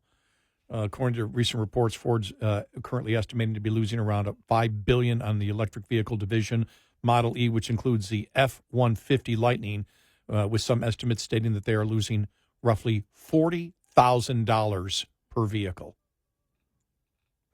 Not sustainable. My God, this is the insanity. Not sustainable. This is insanity. Absolute insanity. Not sustainable. Absolute insanity of the left. And again, your dealerships are, you got your lots full. That's what happens. You shut down the production. Your lots are full. As many as they could in terms of based on demand of that model, that particular truck. And they're not going anywhere. They are bricks. The dealerships will tell you that. They're not moving. You sell a handful compared to the actual F-150 with the gasoline engine or any of the diesel trucks. Look, the government mandates are bound to kill the industry. And we saw at the end of 2008, when you were saying, losing billions in their EV sector. Remember, the OEMs were bleeding cash about this time of the year in 2008. And it was, in fact, McCain and Obama had to, run to the White House because of the, oncoming recession and everything that was going on there. But the OEMs were really hurting, and if not for their foreign arms, then they wouldn't have been profitable. They wouldn't have had any money, but they were bleeding cash. Now you're bleeding cash, and why is that? Again, government mandates that are set in place. Your fleet average has to be this. How about we get back to building what the demand is for? Where is the demand? Because the left can't have that. We got to punish companies if they don't get to this point. And when you punish companies, who does it really punish? The consumer. We all pay more for gasoline-powered vehicles because of this nonsense. And the union worker. Yep. And the union worker, their job is on the line. Finally, smart, getting smart to all of this. Right. The union management still lives in some type of delusional acid world. Right. They have 700 and some odd furloughed employees, and they say not all of it is going to be, the lightning production. Yeah, but the effect of it all. Yeah. When you take out the government mandates, the electric vehicle industry does not exist in the United States in a mass productive way. Exactly. You have very few and smaller companies making EVs, and they're not making anything of what they made in the past because they too relied on government funding. Yeah, it'd be a boutique business, basically. Yep. 866-90-RED-EYE. Brought to you by Hot Shot Secret. Hi, I'm Jen Loomis, a transport safety expert at J.J. Keller, and I'm here to share a tip on speed and space management.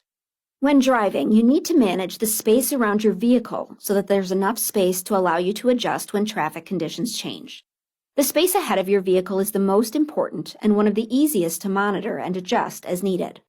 One rule of thumb is to allow at least 1 second for each 10 feet of vehicle length at speeds below 40 miles per hour. At greater speeds, add an additional second.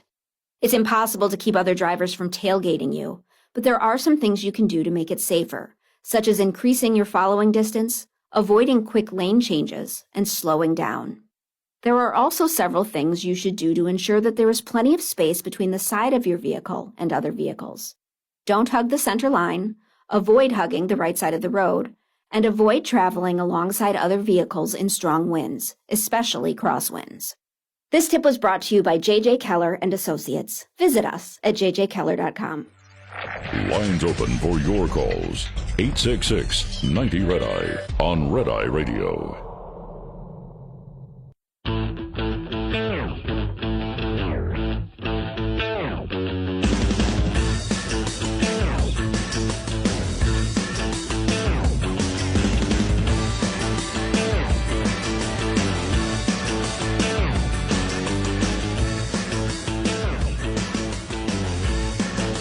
It's Red Eye Radio. He's Eric Harley, and I'm Gary McNamara. Coming up following the bottom of the hour, The Federal Reserve's preferred measure of underlying inflation posted its biggest monthly gain since April. We'll have details on that for you coming up following the bottom of the hour. Meanwhile, I've had some people ask me, so what do we need to do before Wednesday? Well, you need to keep your foot on the throttle. Mm-hmm. You need to get to the finish line. Don't be like that New York Jet player last night. Mm. Clear path to the end zone. He crosses the end zone. Nobody touches him. Everybody's jumping up and down. The referees say, let's look at that again in slow motion. As he is running, I'm not kidding, he just thought he was in the end zone before he was and dropped the ball about an inch before. It looks like, I was watching going, that's like an inch. Yeah. You can tell the ball's coming out. He dropped the ball before he got in the end zone. He wasn't tackled. Right. He just dropped it. Nothing like that had happened since Al Bundy on Married with Children thought he had the touchdown, and he was only on the 5-yard line. He still had 5 yards to go. Yeah, if you're going to be in the end zone, celebrate when you still got the ball in your hand. By the way, I made that up. I just had to get to the point. I made the whole thing up about some people ask me what we need to do. Mm. Nobody has asked me that. Yeah. No. I was just trying to add some more drama to it. Yeah. Yeah, make sure you have the ball as you cross the line. Yeah. Well, he just dropped it like he thought he was in. Right. And he wasn't in. Right. Oh, my God. Now, they ended up winning anyway, but that, like, oh, my God. You'll never live that one down. No, never. Never live that one down, ever. Nope. Yeah. Make sure you have the ball. Hold on to the ball. Well, it's like the football players. They get to the 10-yard line, they'll hold the ball up. Yeah. I would never do that. No. I'd never take the chance. I'm holding that ball. If it's secure, I'm holding that ball until I'm halfway into the end zone. Yeah. But the players Don't that have to hold the pry it ball, from my hands. or you ever see the players that when they know they've got to clear, they'll turn around and like go in backwards, holding the ball up in the air. Yeah. It's like no. Yeah. I would never do that. Yeah. Nope. You know Because why? the moment that goes wrong, it ends. I mean, it's your legacy the moment that goes wrong. Your legacy is whatever happens if it goes wrong. But more importantly, if I'm in that position and I'm running the ball and I'm going into the end zone in a professional league like the National Football League, I'm making millions a year. I'm protecting that salary. Yeah. Especially if I'm doing something good. You're scoring a touchdown. Don't do something stupid. Yeah, exactly. You wish to protect the $1 million that you're making every year. Right.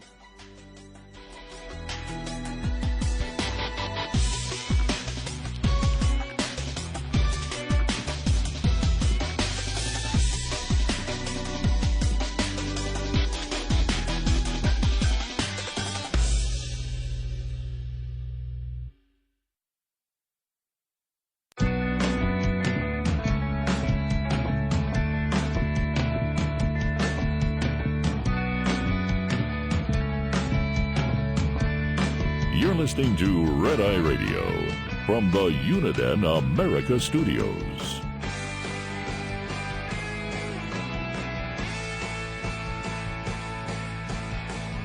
It's Red Eye Radio. He's Eric Harley, and I'm Gary McNamara. Download our Red Eye Radio app today, and you can listen when and where you want to. And thank you. The Republican-led House Oversight Committee yesterday launched an investigation into the FBI over its alleged failure to report complete and accurate national crime data. In a letter to FBI Director Christopher Wray, House Oversight Committee Chairman James Comer said the Bureau failed to include in its 2022 data a 4.5% increase in national crime.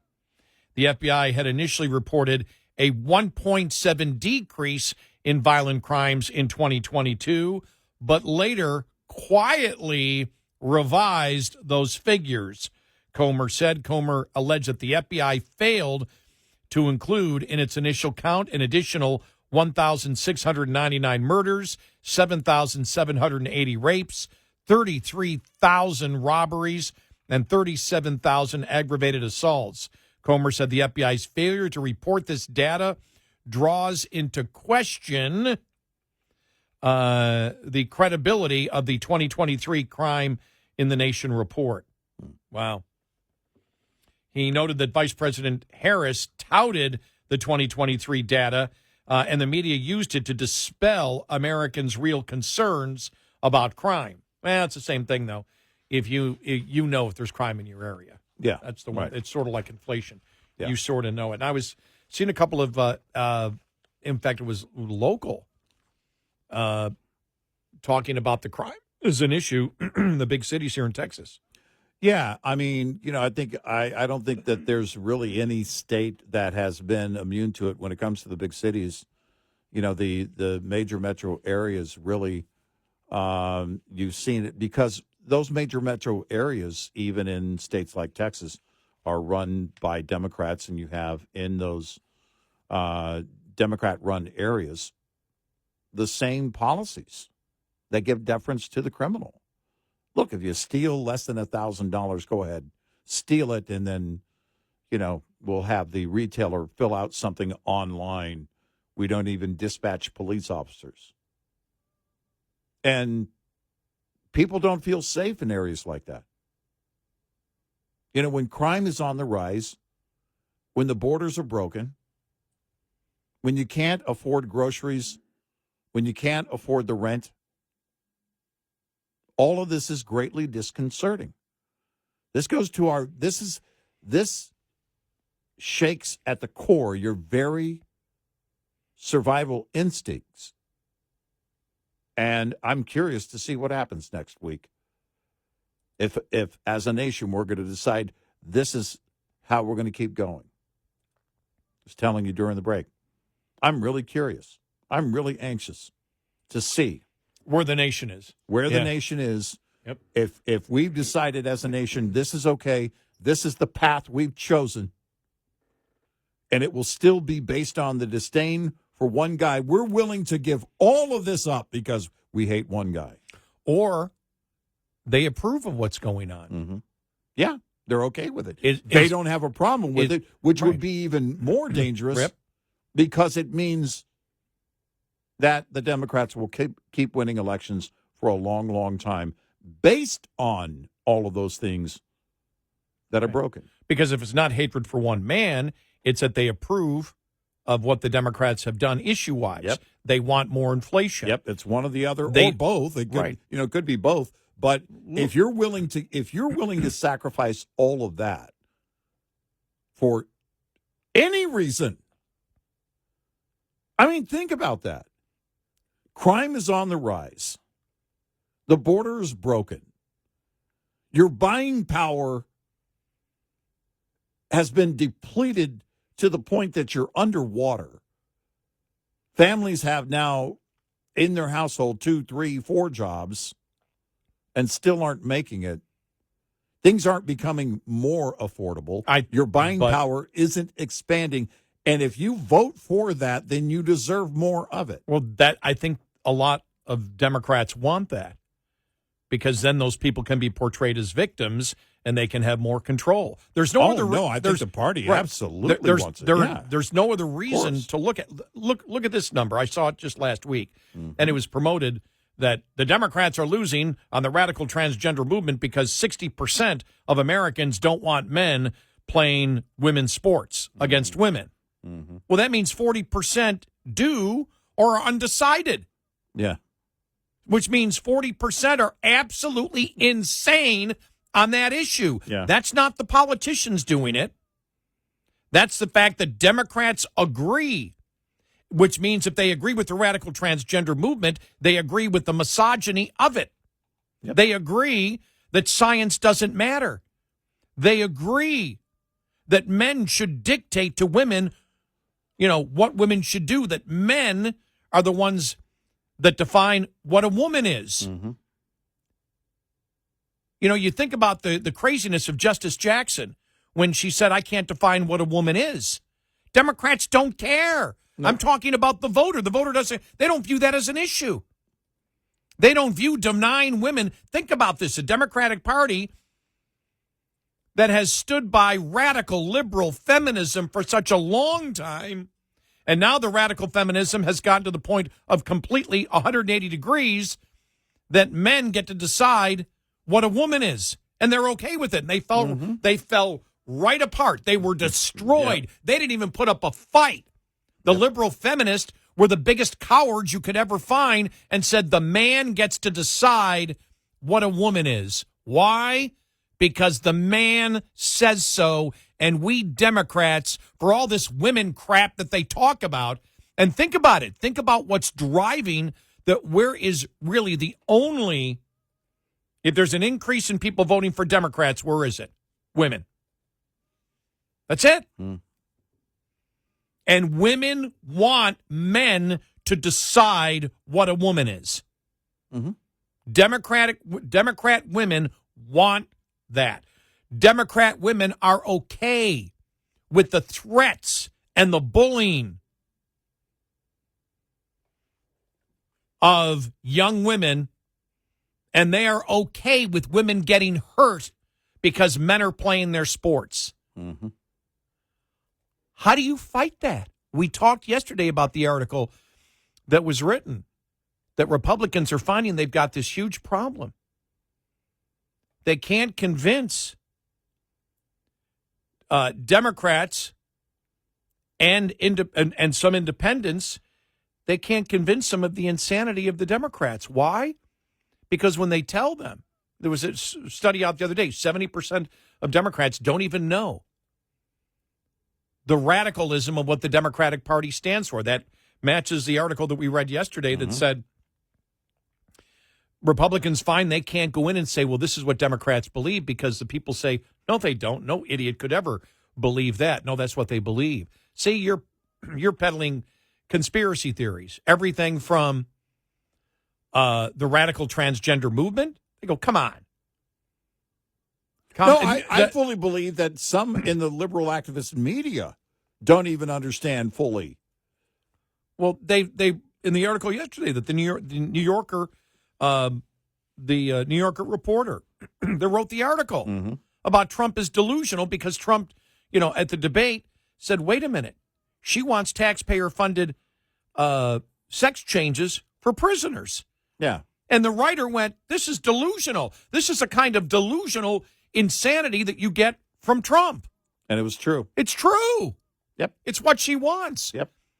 And so what they found out, Republican strategists found out, they try to tell people how radical the Democrats are, and people say, come on, you guys are making this up. There's no way. No person, no sane person would ever think that. And then they actually have animosity towards the people that are telling them the truth. How do you fight that? How the hell do you fight that? That's how bad our education system has gone. Yeah. No, it's full-on indoctrination. And you go so far, things are so crazy, your agenda is so off the charts, nobody would ever believe it. Yeah. They're literally unbelievable. Democrats came up with a strategy, let's be so insane that our opposition can't fight us because nobody will believe that we're actually this insane.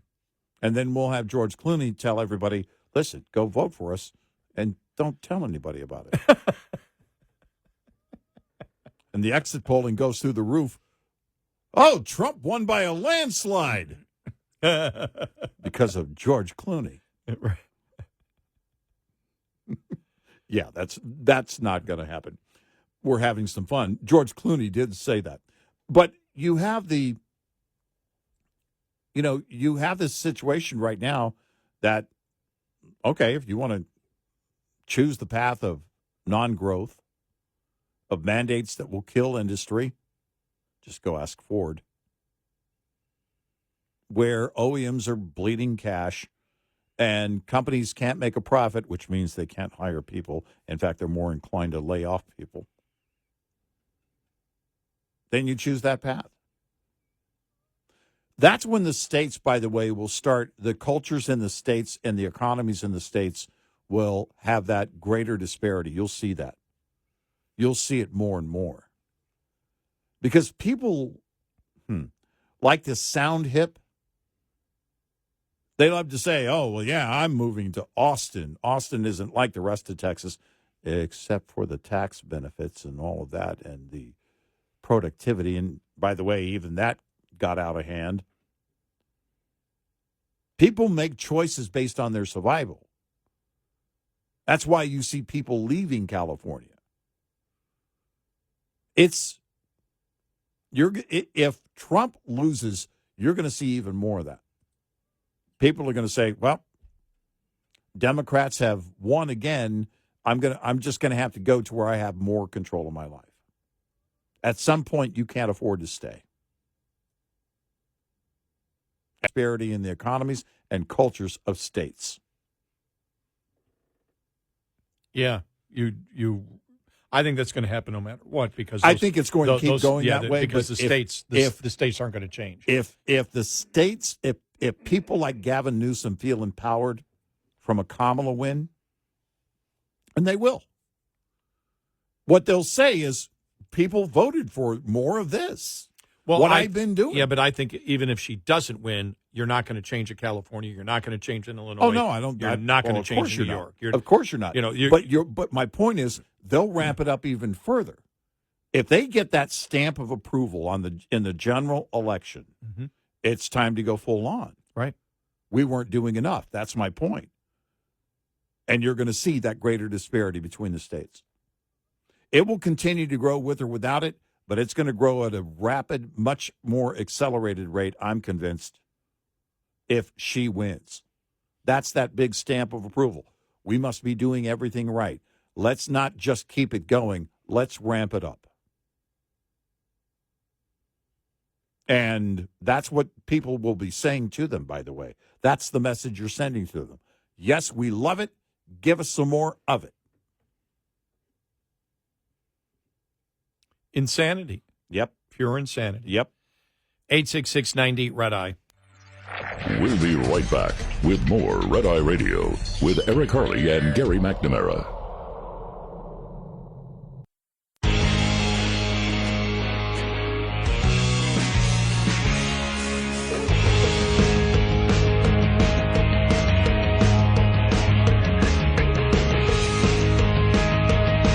It's Red Eye Radio. He's Eric Harley, and I'm Gary McNamara.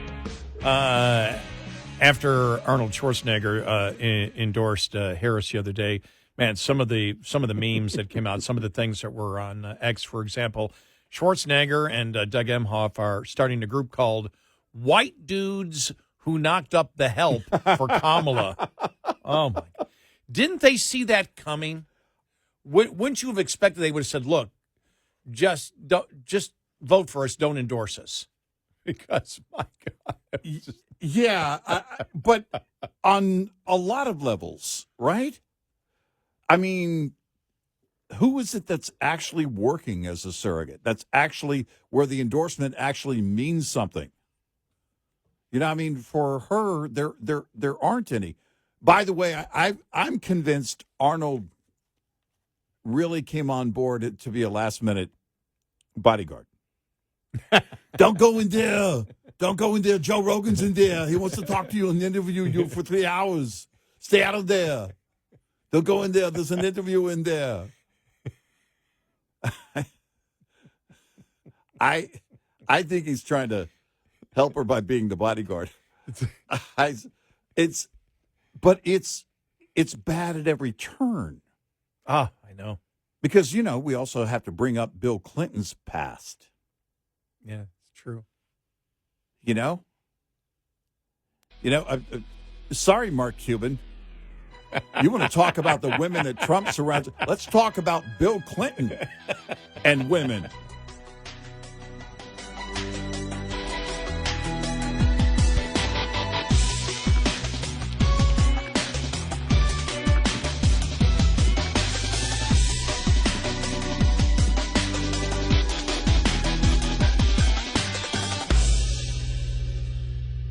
This is Red Eye Radio. on Westwood One.